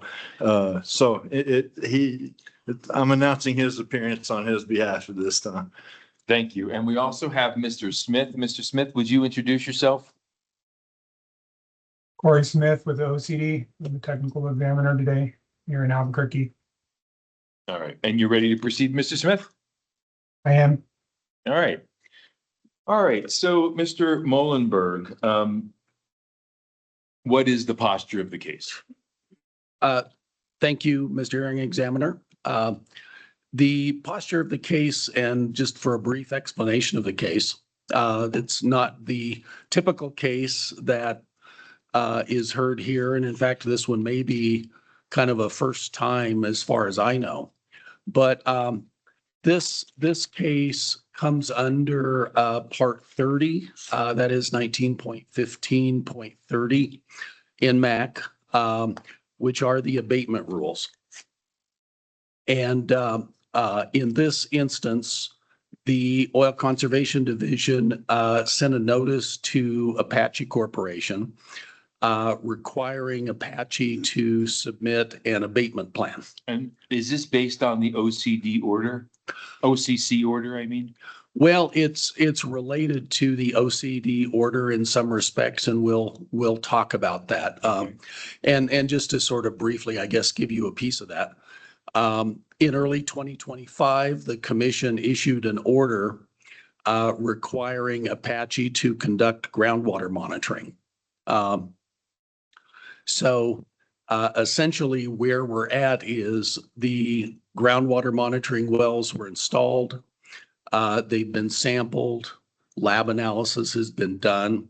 So now we're back with that new and additional information that we didn't have when the commission hearing took place. Thank you. So Apache intends to present two witnesses today. Okay. The first witness is Mr. John Grams, and he'll introduce himself. But and we have a written expert report that's in the record from Mr. Grams. And so he'll be giving his background and then a summary of that report. And essentially, the gist of that testimony is that this issue arose out of a pipeline leak and an incident that occurred at a point in time when Apache was the operator of record and had an interest in the well and unit. Apache is no longer the operator. And what Mr. Graham's testimony goes to is that he's examined all of the information, including the new information from the groundwater monitoring, and concluded that the area where there's a contaminant plume is not related to, or to put it differently, that the source of that contamination is not the pipeline leak. So that's really the subject that we're going to be discussing today. Did I hear you say Apache is not the operator anymore? That's correct. And we also have our second witness, Barrett Bull, who's an Apache employee. And he'll give some additional factual background on that. When Apache's interest was acquired by the current operator of record, which is Hillcorp. Okay. So we have those two witnesses. We'll go through those. We also included a self-affirmed statement from myself for this particular kind of a case, which is an appeal as it's described in Part 30. The notice requirements aren't entirely clear. So of course, at the time that the application for hearing was filed, we obviously served that on the division. And then we also did notify the operator of record, Hillcorp, as well as the surface owner. And neither of those have entered an appearance. Okay, so what I'm starting out with here is 1915-30. Yes. And I'm trying to understand, and you said this is an appeal. Yes. Are you under 1915-30.21 NMAC? I believe that's correct. Appeals from director and division decision? Yeah. Pardon me? It's titled Appeals from Directors and Divisions Decisions. Yes. That is the correct citation? Right. Mr. Hall, do you agree? I don't want to speak for Apache or their motivations for this appeal. I do agree that we sent a notice under Part 30 and that 30.21 does list the manner for an appeal to be taken from that kind of notice. I'm not trying to, I want to answer your question, but I can't speak to their motivations or their legal conclusions about what the rules say. You're an attorney, Mr. Hall, I understand. Thank you. All right, so let me read through 21 because I'm not familiar with 21. I am very familiar with 1915-4, which is the rule that we deal with all the time, adjudications, which deals with the pre-hearing statements. Doesn't really deal with exhibits. I wish it did, but it really doesn't. Parties to the proceedings, et cetera. But let me read through 21 just so I get my bearings straight. Okay.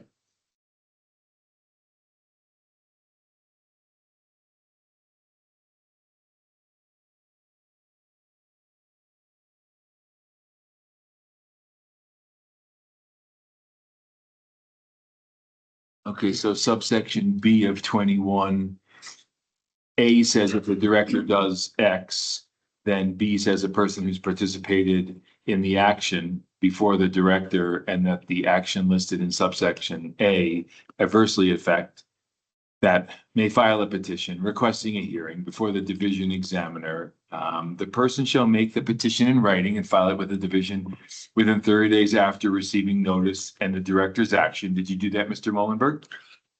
Yes. Within 30 days? Okay. Yes, we did. The petition shall specify the portions of the action to which the petitioner objects, certify that the person has mailed or hand-delivered a copy of the petition to the director and to the applicant or permittee if the petitioner is not the applicant or permittee. Are you the applicant or the permittee? Yes. All right, so then you don't have to worry about that. And have attached a copy of the action for which the person seeks review. Did you do that? Yes. All right. Unless a person makes a time, we don't have to worry about that because you did. D, the hearing before the division shall be conducted in the same manner as other division hearings. I guess that's referring to 1915 for the adjudication rule, which we use all the time. Correct. And we've followed that as it fits with this proceeding. The petitioner shall pay the cost of the court reporter for the hearing. Well, we don't really have a cost of that. We're using an AI transcript. Right. We're recording this, and if you want a court reporter to produce a verbatim transcript from the recording, you're able to do that. Understood. That would be your own decision. A party adversely affected by the division order pursuant to a hearing held by the division shall have the right to have it de novo before the commission. So that would be your next recourse if this doesn't come out the way you want it. The appeal provisions do not relieve the owner, operator, or responsible persons of their obligation to comply with federal or state laws, including regulations or rules. Okay, so then we go to 1915-4. And this fills in the gaps, I suspect. You did file a pre-hearing statement. I Right. believe, Mr. Hall, you filed a pre-hearing statement as well? Correct. All right. And in your pre-hearing statement, did you list witnesses? Yes. And who is that? Rosa Romero and Brittany Hall, both with OCD. Perfect. And I'm familiar with both of those people. Mr. Tremaine is with us now. Mr. Tremaine, we're just reviewing the rules, getting our bearings. I was not familiar with 1915-30, 0.21. I did see your notice of intervention that you filed a while ago. Thank you, Mr. Hearing Officer. I am running support here. This is Mr. Hall's case. Fine. Just to Okay, very good. I'm clarify. just letting you know that I saw that you filed the notice of intervention and entry of appearance. Okay, let's, Mr. Molenberg, do you agree or disagree that you have the burden of persuasion? Yeah, as the applicant, I believe that Rule 4 would put that on us. Just clarify. Yeah. The burden of proof will go back and forth between the parties as it may. So you'll go first, Mr. Molenberg? Yeah, we're planning on going first with our two witnesses. And let me make one other point of clarification before we get a start. Apache is not contesting that there is groundwater contamination in excess of the standards. What we're contesting is what is the source of that, and based on particularly Mr. Graham's conclusions about that Apache should not be the responsible party required to submit an abatement plan. And by way of explanation, an abatement plan is just an assembly of data and information, much of which has already been done here, and then a plan on what to do about it. And ultimately the cost of what to do about it? Well, that would be an issue. I thought it would be. The cost, the length, but we're not really here to talk either about what the plan might look like at this point. It's just the issue is Apache the proper party to be subject to the requirement to submit an abatement plan? Even to just submit the abatement plan. Right. We're at the very beginning of that process. We're the incident and the work that Apache has been done under the spill rule part 29. Okay. 1915-29. 29. That's where we have been before this. That's where we were when we were in front of the commission. This particular proceeding moves us from part 29 to part 30, which has a separate set of rules, requirements, process, and so forth. So we haven't started that process. So just so I understand, when you did appear before the commission, and when was that, in 25? Yeah, early 2025. All right. Was there an opposing party? Yes, the division. It was a division. Yeah, the dispute in that case was the extent of additional groundwater monitoring required. And again, some of this can be presented through the witnesses, but just to give you kind of the background. Orientation. At that point, we were under part 29. Right. Part 29, of course, addressed the reporting of the spill, which was a saltwater pipeline leak, the initial response to this spill, remediation, really soil remediation, And I'm sure you're familiar with some of those issues. And essentially, in terms of the history here, the division had approved Apache's remediation, and I'll say it, the soil remediation, but subject to a requirement to conduct groundwater monitoring. And at the time we were in front of the commission, Apache had done quite a bit of groundwater monitoring. But there were still questions to be answered about what's going on at this site. So the division had required Apache to conduct some additional groundwater monitoring. The commission or the division? The division initially. Okay. So what the hearing was about is Apache was contesting the number, locations of wells. It was a pretty technical hearing about, what do you really need to do to gather the additional information needed to assess the site? That's what we were. What I'm wondering, what I'm trying to understand at this point, and maybe the testimony will help me, I don't know yet. I'm wondering what arguments you made to the commission regarding similar arguments that you're making now in front of the division. Right.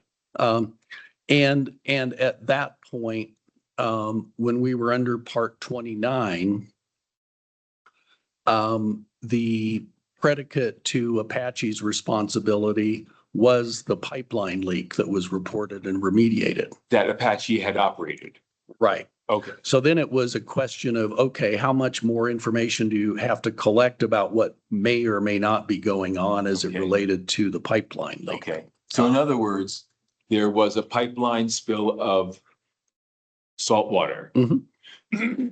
And it was not contested that Apache caused that spill of salt water. Well, or to put it a different way, Apache was the operator of record at that time. It was operating the pipeline and it had the responsibility under Part 29 with respect to the pipeline leak. Okay, fine. So then you went before the commission, and the commission said, do some groundwater testing or monitoring. You now have that data. Yes. And what you're now saying is, with that data, we have an expert witness who will basically say that that plume, that underground plume, was not caused by the saltwater spill? Correct. In essence, that's yeah. I mean, just to boil it down to very simple childlike. That's the essence of it. Well, it's a complicated issue. Nothing is nothing is beyond question here, but yeah, that's the essence of what we're here for. Yeah. Okay. And the division has directed you through the Environmental Bureau to do remediation, which you feel you shouldn't have to do. Correct. Okay. I'm now understanding the case better than I did before. I know I didn't ask you for an opening statement, although you've sort of given me an opening statement on what you feel the evidence will show. I'm going to give Mr. Hall the same brief opportunity. Thank you. One small point of contention with that, if it is an opening statement, Mr. Muhlenberg's presentation to you. There was a pipeline leak in 2019. That's uncontested. The OCC proceeding and previous OCD proceeding were about contamination, of which that may have been part. But it is not limited to that. From reading through their exhibits, I think they're going to focus on that. But we think the focus is and should be quite broader than that. It is contamination and who's responsible. And we think under the rules, be it 2, 29, 30, Apache is a responsible party or responsible person. We think the evidence will bear that out. 2 being the definitions? Correct. Which definitions specifically are you talking about? Responsible party. Responsible party. It might be responsible person. I'll pull it up, but would you mind? No, I don't mind a bit. I mean, I I can have it find right it too. here. I happen to have everything open in front of me, but I didn't. Okay, so two is person, responsible person, and they're slightly differing. 30 references to, which is why I'm mentioning that. 29 has a slightly different version I see. of responsibility or responsible party. So So in two, I'm looking at two now. You want me to go to the definitions, and which subsection am I looking at? Responsible party? you're looking at responsible party, All right. correct? I am. Okay, let me get to it. Responsible person. Thank you. Responsible person. Means the owner or operator who shall complete a division-approved corrective action for pollution from releases. And the corrective action, Mr. Hall, is the abatement plan? That's certain, and the previous, I guess you could say, when they were the operator and owner, the previous corrective action, they agreed to with OCD before the OCC. There was a joint motion and order submitted on that, and we'll get into some of the details of that. But And that's relevant, and that's relevant to today's hearing? I think previous certainly the agreement? findings, yeah, I think they're quite relevant to today and their resistance to doing the ordered abatement. Is there any argument, Mr. Mullenberg, over the definition of responsible person? Yes, they're, well, not as to what the definition is, but as to how it should be applied in this instance. And again, we would draw a distinction between the Part 29 rules and the Part 30 rules. And particularly our focus is on owner or operator, which Apache is no longer the owner or operator. Now, you said there's a distinction between 29 and 30. I'm not familiar enough with those rules. Correct. Would you explain what you mean? Well, I guess what I would say, maybe as simply as I can say it, is Apache has not and is not contesting responsibility with respect to the incident under Part 29. And it was that incident that led to the requirement for Apache to do the investigation.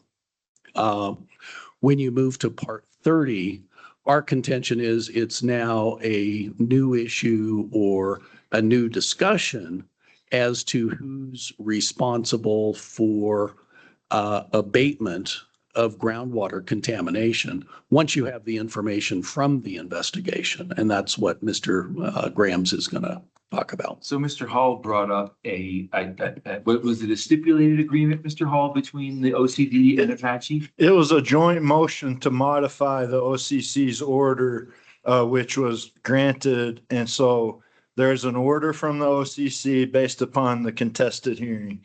Then the parties get together after that order and submit a joint motion, agreed joint motion to modify that slightly based upon essentially locations of the monitoring wells, which included, importantly, groundwater monitoring wells. If they're resistant to Part 30, they should have said that when they agreed to groundwater monitoring for the contamination they caused. So that's why there is an amended order. Because there's two orders from the commission based on this case. There's the original and the amended order? Correct. And the amended was based upon agreement of the parties. Okay. Did I understand you to say, Mr. Hall, that there was a division level agreement with Apache before it got to the commission? I thought I understood that. No, after the contested hearing, and notably, this agreement and the requirements came after the apparent transfer to Hill Court.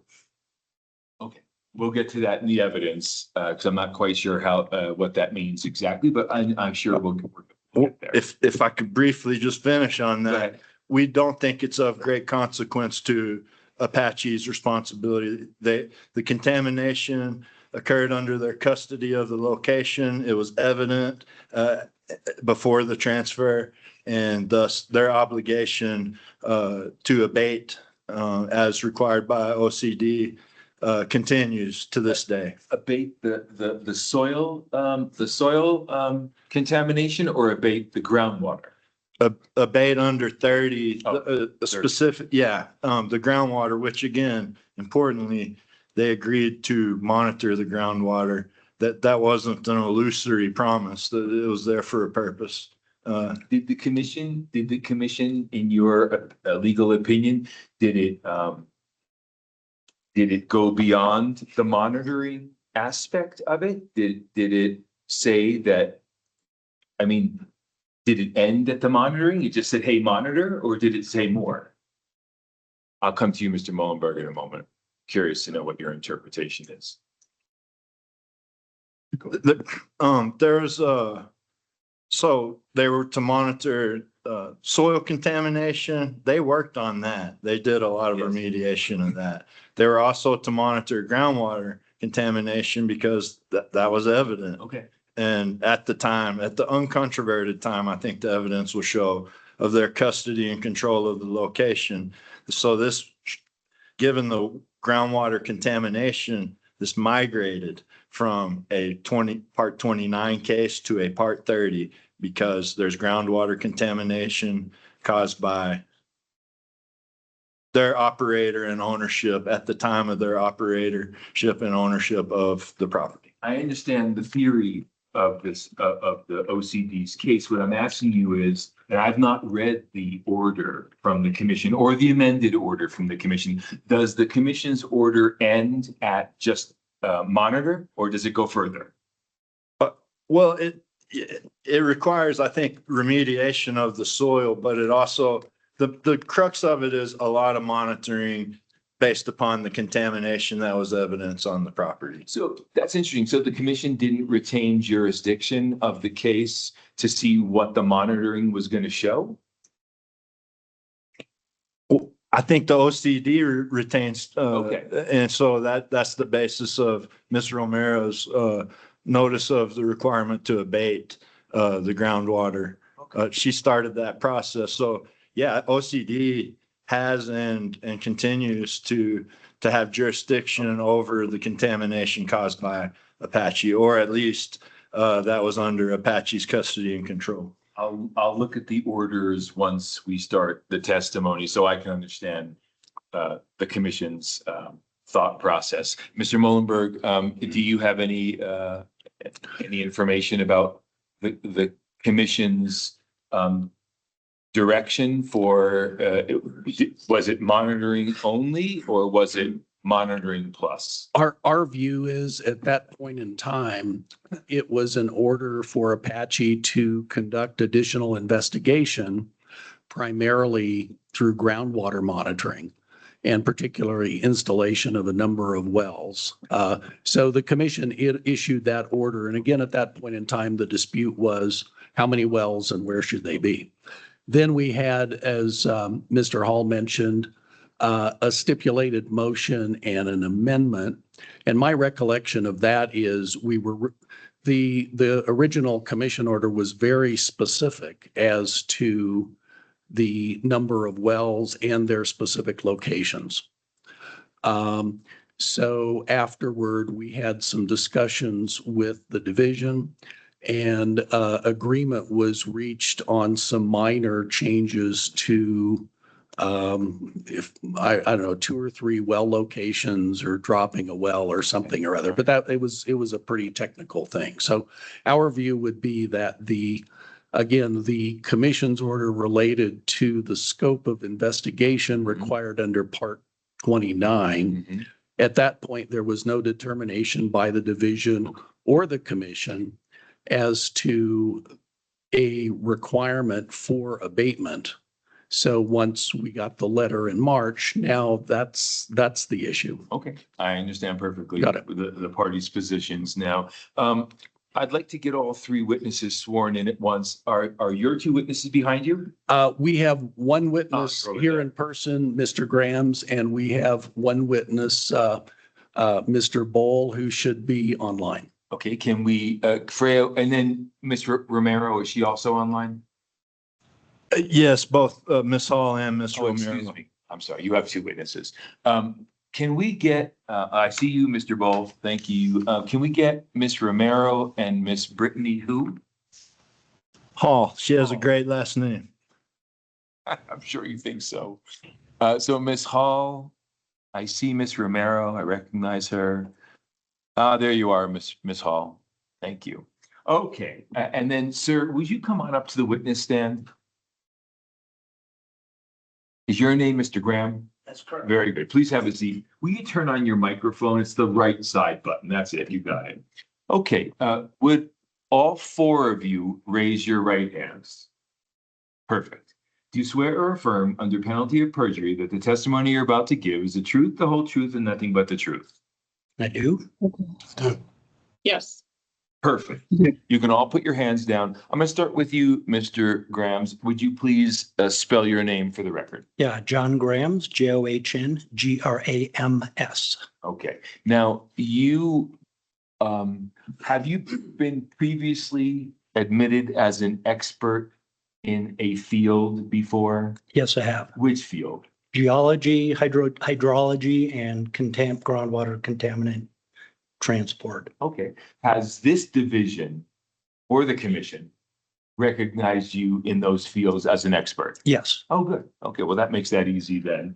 You can stay right there. You can turn off your microphone now. Okay, Mr. Bowl, I understand that you're a fact witness from the pre-hearing statement. What do you anticipate the subject matter of your testimony to be? My subject matter is mostly Apache's operations of the lease, when we entered, when we exited, and testifying with John over the findings of the last investigation. With John. Who's John? I'm sorry, Mr. Grams. Okay, all right, there we go. Thank you. I wasn't sure which John you were talking about. Okay. Okay, excellent. Then we'll leave that there. Well, let me ask you, Mr. Hall, are you seeking to qualify either Ms. Romero or Ms. Hall as an expert in a field? No, we present them as fact witnesses. Perfect. Thank you. Okay. Ms. Hall, tell me a little bit about the subject matter that you're going to testify to. I will be testifying to the owner and operator of Apache years that we have as they entered and exited the area. Also be testifying to a little bit to the fact of reviewing any reports that they have submitted. Okay. All right. Very good. And Ms. Romero, the same question to you. I will be going over our rules and regulations and how we are applying them to this particular situation. Okay. All right. Very good. I understand. Okay. So Mr. Molenberg, since you're going first, you have your star witness on the witness stand. And why don't we deal with a preliminary matter of exhibits first? Okay. I know that you have a number of exhibits that you would like to enter into evidence based on this witness. How are they labeled? So there's a set of exhibits labeled Apache A1 through, see if I have my list in front of me. I know I had it at one point. Anyway, there's an A series, a B series, and a C series, and then a D, which is the notice piece. So the A series is actually largely just the documentation related to this case. And frankly, some of the exhibits we put in are the same exhibits as the division has put in. So we have the original notice letter. You don't have to tell me what they are Okay, now. fair enough. I just want to understand generally. Yeah. So you have an A series that is basically documents. Okay. Right. What is B? And then we have a B series, which is Mr. Graham's resume and Mr. Graham's expert report. Fine. And then there's a bunch of sub exhibits to Mr. Graham's self-affirmed statement that he relies on, right? That I don't recall. Yeah, I think we have just contained everything that we needed for that within the expert report. Now, there may be some references in the expert report to some of the other A exhibits. Okay. I remember seeing maps. Yeah. Tables, things that Mr. Graham relies on for his expert opinion. Right. Are those in A or are those in B? Well, and that's where there actually may be some crossover as I'm looking at it. So many of the department's exhibits, for example, are the complete groundwater monitoring reports that Apache submitted to the division. And those actually get quite lengthy, frankly, because they include, lab reports and quality assurance and all of that kind of stuff for like 40, 39 or 40 groundwater monitoring wells over different periods of time. So that gets pretty lengthy. So essentially what we've done, and Mr. Grams can clarify this if I'm wrong, but basically just included the salient information in the expert report. So it's, I guess I would use the term kind of a self-contained thing for purposes of that. But it does draw, I believe, from the groundwater monitoring reports. And again, I think the division has put complete copies of those in their exhibits. Okay. And then section C of your exhibits is what?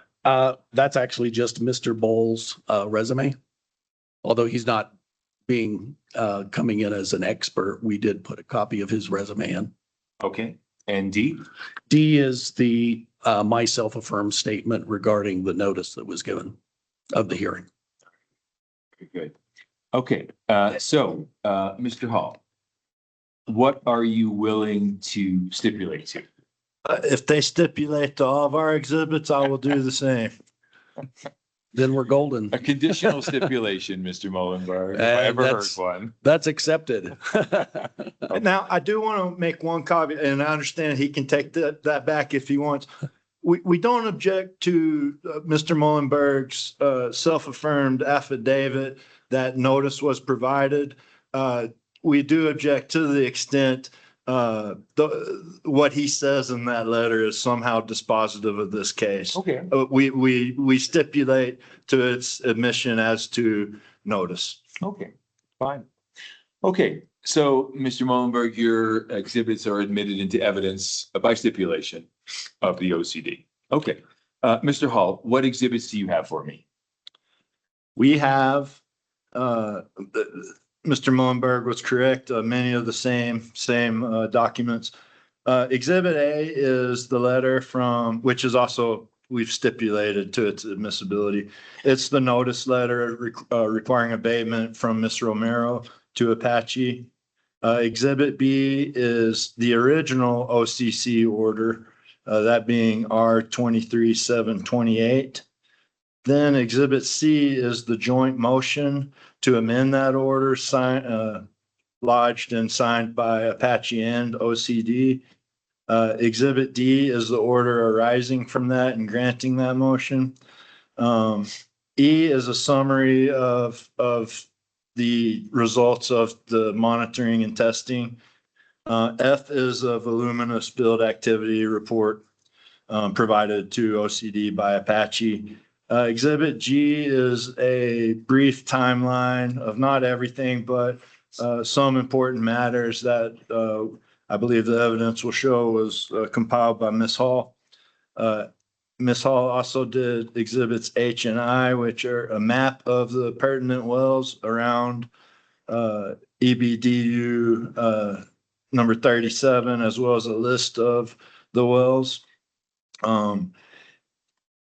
J is more groundwater gauging data, sort of another sort of summary. And Exhibit K is Ms. Romero's CV, and Exhibit L is Ms. Hall's CV. Okay. Mr. Mullenberg, do you stipulate to the admission of those exhibits into evidence? Yes. Very good. Everyone's exhibits are admitted at this point. Okay. So now let's talk a little bit about witness control and timing. We need to put some sort of limit on how long a witness can testify. Now, this witness has already pre-filed his self-affirmed statement, so we sort of know what he's going to say, whereas the other witnesses are fact witnesses and we really don't know what they're going to say. I'd like to hear from the parties their suggested direct. I don't know if, do the parties have rebuttal cases as well?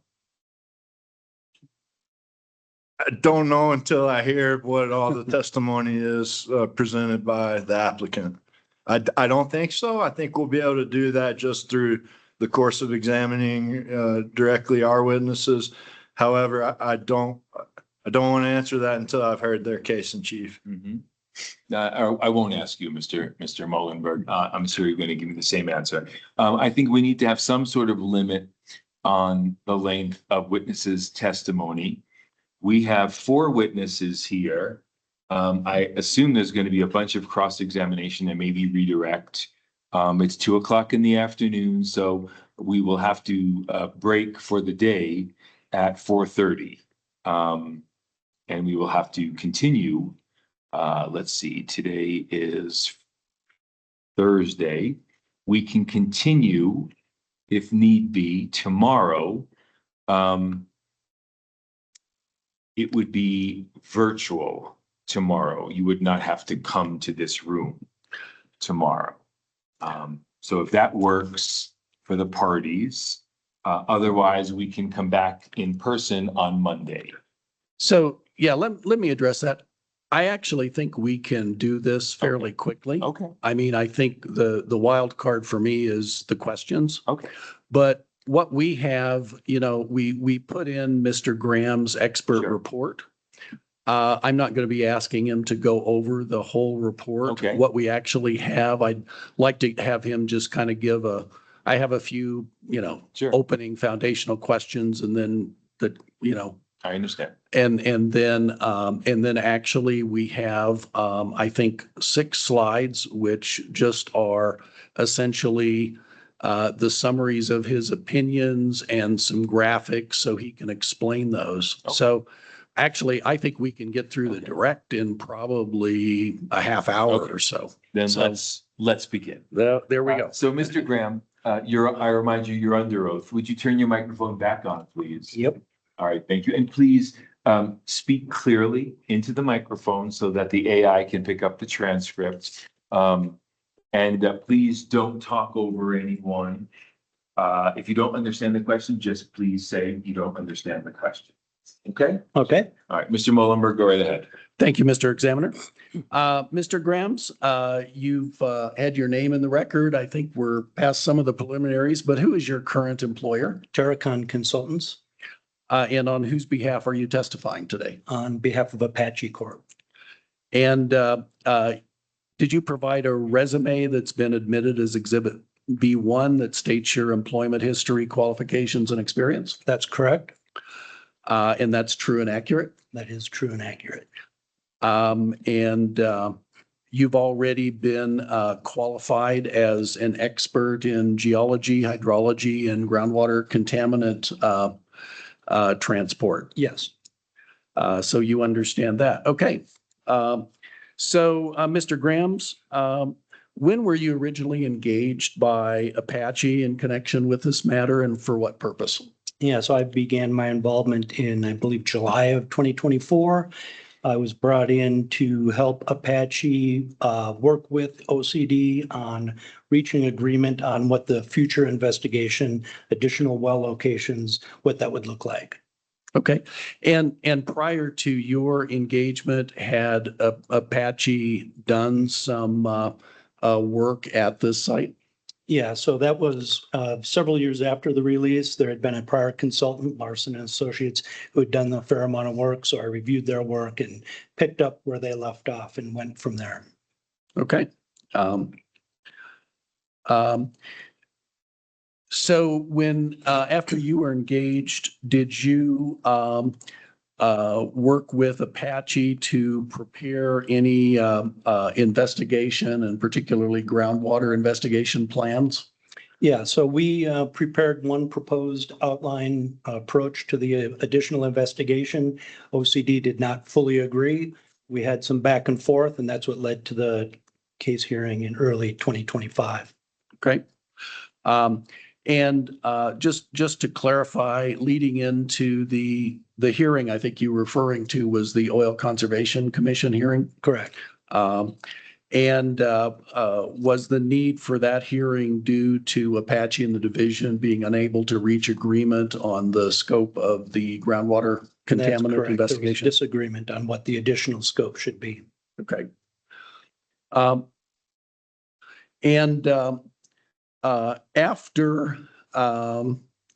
After that Oil Conservation Commission hearing, were you continued to be engaged by Apache in this matter? And if you could just expand on what that engagement was for.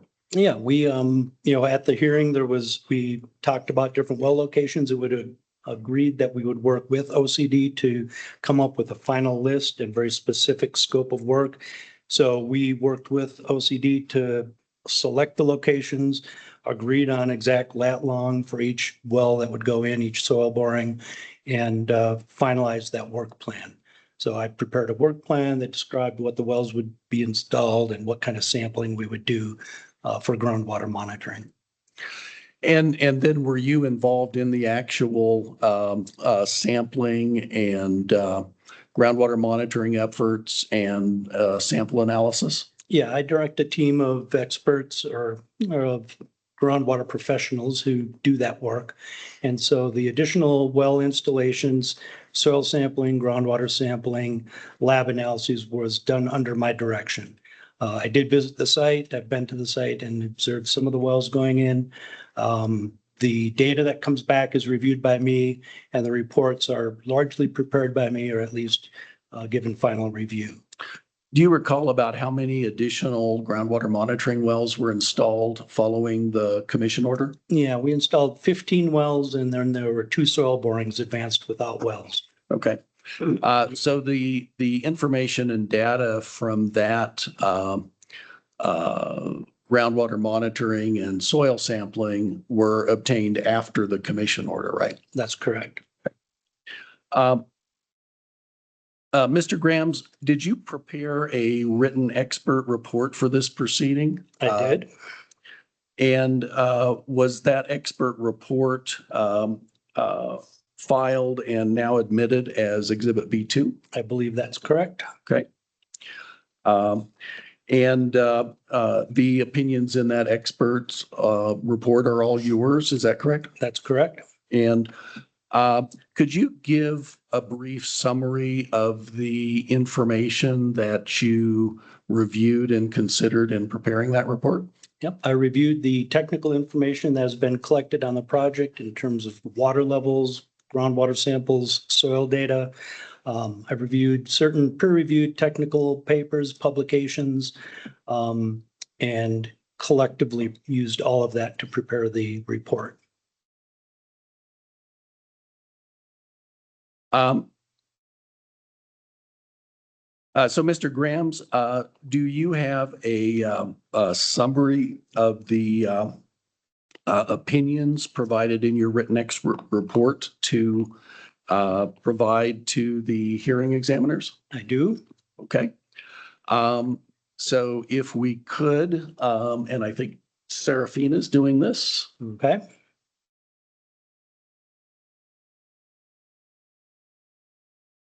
So what I've done and what we'll go through here is in the course of reviewing all of the information, I landed on essentially 6 lines of evidence that make the point that I'm trying to make. And collectively, I think demonstrates very clearly that the release from 2019 cannot be the source of the plume that we observe in the groundwater at the site. And so I have 1 slide for each line of evidence, and I'll talk through them, and then we can look at it all collectively. So next slide, please. So first, I'll just read, this is my opinion, that the July 2019 produced water release is not the source of the groundwater plume identified at the site. The highest chloride and total dissolved solid concentrations in groundwater are located approximately 500 to 700 feet southeast of the release location and are not positioned along the expected down gradient flow path from the release. Monitoring wells installed at and near the release location have not shown concentrations consistent with the significant source at that location. What we're looking at in this figure is a map of the spill site. The green outline area is the surface footprint of the spill in 2019. The red location at the easternmost extent of the release area is where the release occurred. The yellow lines are lines of equal concentration of chloride in groundwater. The contaminants of concern are TDS and chloride, and I'm using chloride as the indicator for groundwater contamination. And so what you see, the highest concentrations are in the center, at the center of the bullseye, out to the last line is equal concentration of 500 milligram per liter. So everything outside that line is less than 500, everything inside is greater, and so on with the concentric circles. The blue points are the monitoring wells that are part of the monitoring well network, and then the blue arrows are the groundwater flow that have been overlaid from a prior exhibit in the expert report. And so what you see is that the massive contamination is in an area southeast of the release and not directly in the flow path from where the release occurred.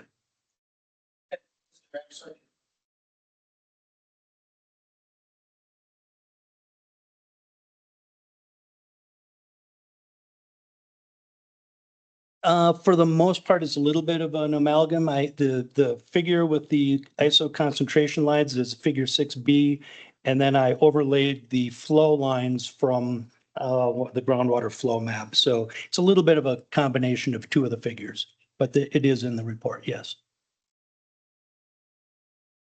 Okay. Excuse me, I hate to interrupt. There was a question asked there. I think somebody asked it without the microphone. Those of us couldn't hear it that are not in the building. My apologies. I didn't turn on my mic for that. I was just asking Mr. Grams to identify some figures in his written expert report that were the source of the figure on the slide.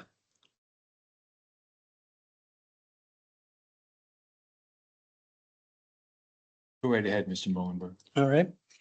So the next slide is related to the first slide, really. What I've shown here are average chloride concentrations in wells at the center of the plume. So the center of those bullseyes that we looked at, MW 17, 31, 34, and 36. And then the wells closest to the release area below it. And so the point is that the groundwater data collected between 2019 and 2026 do not support the conclusion that the groundwater plume originated from the 2019 release. The monitoring wells closest to the release have consistently exhibited relatively low chloride and TDS, while substantially higher concentrations are found in areas removed from the release. And it is my opinion that this pattern is not consistent with the plume migrating from a single release at the release location.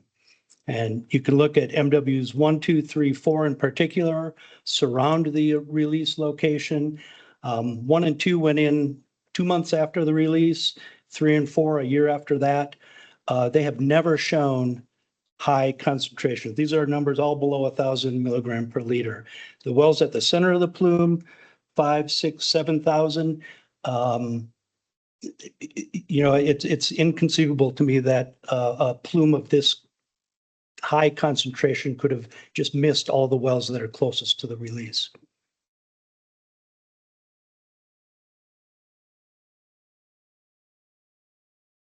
Okay, so the next thing is a statistical analysis of chloride trends in wells. It is my opinion that the groundwater plume is not generally stable and is not or that it is stable and is not expanding outward from the release area. Statistical analysis shows that most monitoring wells do not exhibit increasing concentration trends, and there's no pattern indicating an advancing plume originating at the release location. So we ran Mann-Kendall as a statistical analysis pretty well accepted in groundwater work that looks at the concentration trends over time. And we ran it on all 24 wells for which there was sufficient data. The more recent 15 wells only have 3 data points, so that's not enough to get a trend. But what you see is that like the wells in the center of the plume, MW 17, 15, 16, there's no trend. They've been stable over time. There are wells on the periphery and upgradient that are increasing and decreasing, but it's not consistent with what you would expect for a plume migrating from the release location to where we see the high concentrations.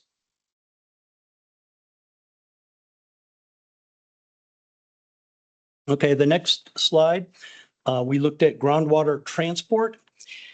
Groundwater transport conditions at the site preclude the 2019 release as the source of the plume. Based on calculated groundwater velocities, the time required for contaminants to migrate from the release area to the currently impacted locations would range from decades to thousands of years. The observed conditions developed within a much shorter time frame, 6 years, 7 years, and cannot be explained by groundwater transport from the 2019 release. And what we're looking at is a table that shows the first column is hydraulic conductivity, which is a characteristic of the aquifer that measures the ability of the aquifer to transmit water. The average linear groundwater velocity is calculated from the hydraulic conductivity. You'll see 4 different rows. There's, hydraulic conductivity can range, can vary a little bit across the site. And we haven't done pump tests to determine that value accurately. This is a range typical for these kinds of sediments. The 2 in yellow, from my experience working in other sites in the area, is where we expect the actual values to be. But then what you'll see in the 3rd column is the estimated travel time from TMW 7, the source of the release, to TMW 45, which is at the down gradient edge of the plume, and ranges from 27 years to over several 100,000 years. And then the estimated time from the source of the release, MW 7, to 34 at the center of the plume, the numbers range from 11 years to 114,000 years. And again, the most likely is in the 100 to 1,000 year range. There just hasn't been enough time for that migration to occur.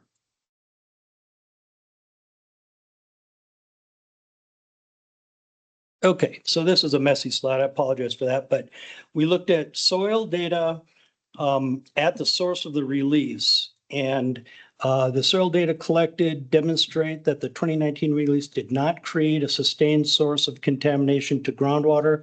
Chloride concentrations at depth beneath most of the release area are relatively low, indicating limited downward migration. In addition, remediation activities, including excavation of soil and installation of a liner, further reduce the potential for ongoing leaching. So what you're looking at in this table, I apologize, this does not project, but the top section is the northern area of the plume. There's soil samples collected across the top of the T. There's 3 samples identified, and we're looking at different depths from 0, 1, 2, up to 50 feet depth. And the dark blue show samples where the chloride exceeds 600 milligram per kilogram, and the light blue are samples that are less than that. So in the northern area, there were samples at, I can't even read that myself and I'm this close, 6 feet, 5 feet, that were dark blue. And then once we get up to maybe 10 feet, then by 10 feet, it's cleaned up. They're lower numbers. Similarly, in the southern area, there's 2 locations that show relatively high soil concentrations, over 600 milligram per kilogram, up to 16 feet at one location. I'll point out that there are 2 numbers. So for example, the 16-foot number, there's 4,462. That was before excavation. After they excavated, the resultant number was 23. So the high concentrations were removed by excavation. And importantly, from 18 feet all the way out, the numbers are essentially at background. So that's not an area where chloride would have reached groundwater. Now in the middle area, that's the area around TMW 8.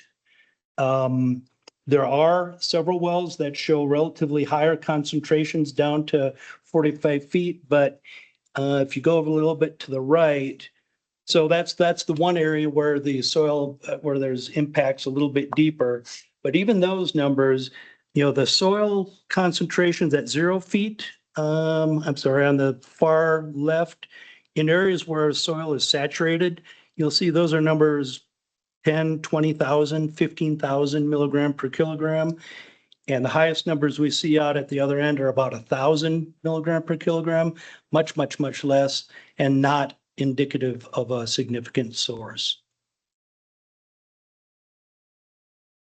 Sorry about that slide, guys, but next slide. And this is the last line that we looked at, as we tried to estimate mass at the source area and mass in the groundwater. I'm talking about mass of chloride. So mass balance analysis confirms that the 2019 release cannot account for the magnitude of the groundwater impacts. Total estimated chloride mass associated with the release is substantially less than the mass currently present in groundwater. And in my opinion, the release is not a sufficient source for the observed plume. So what you're looking at on the left is the footprint of the release. And we split it into 10 areas, looked at soil data from those 10 areas and the soil chloride concentrations, and estimated the mass of chloride in the ground at the time of the release to be 147 tons. And important to note that that would be before excavation. There was an excavation of some 8,000 tons of soil that removed a significant mass of chloride. So 147 is the worst case at the time of the spill before there was any excavation. And then the other image shows, it's that similar to the ISO concentration map. We looked at any area where chloride exceeds 500 milligram per liter. So the band in purple would be wells that are between 1,000 and 500. So we took the area of that band times the saturated thickness of the aquifer at that location times an average of 750 milligram per liter, did that for each concentration band, and came up with an estimated mass of 1,300 tons, significantly higher than what was present at the release. And you just can't get enough chloride from that release area to account for this plume. And so next slide, just summing up, you could look at any one line of evidence and, there's uncertainty in these kinds of things. But when you look at it collectively, the plume geometry, soil chloride, flow direction, the statistics, travel time, mass balance, combined with the long history, I just can't convince myself that 2019 release is the source. Thank you, Mr. That does conclude my summary, yes.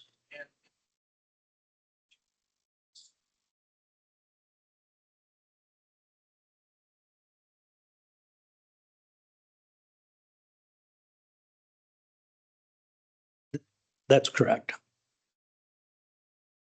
I'm sorry, I didn't turn my mic on again. Shall I do that again? Yes. Yes, sorry about that.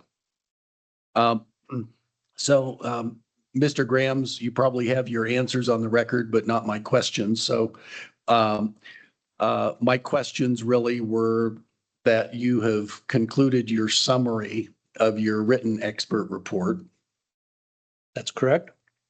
And that the written expert report itself, which is an evidence, contains additional discussion and reasoning and data and such for your opinions, right? There's considerably more information and calculation details and methods and things, yes. Thanks.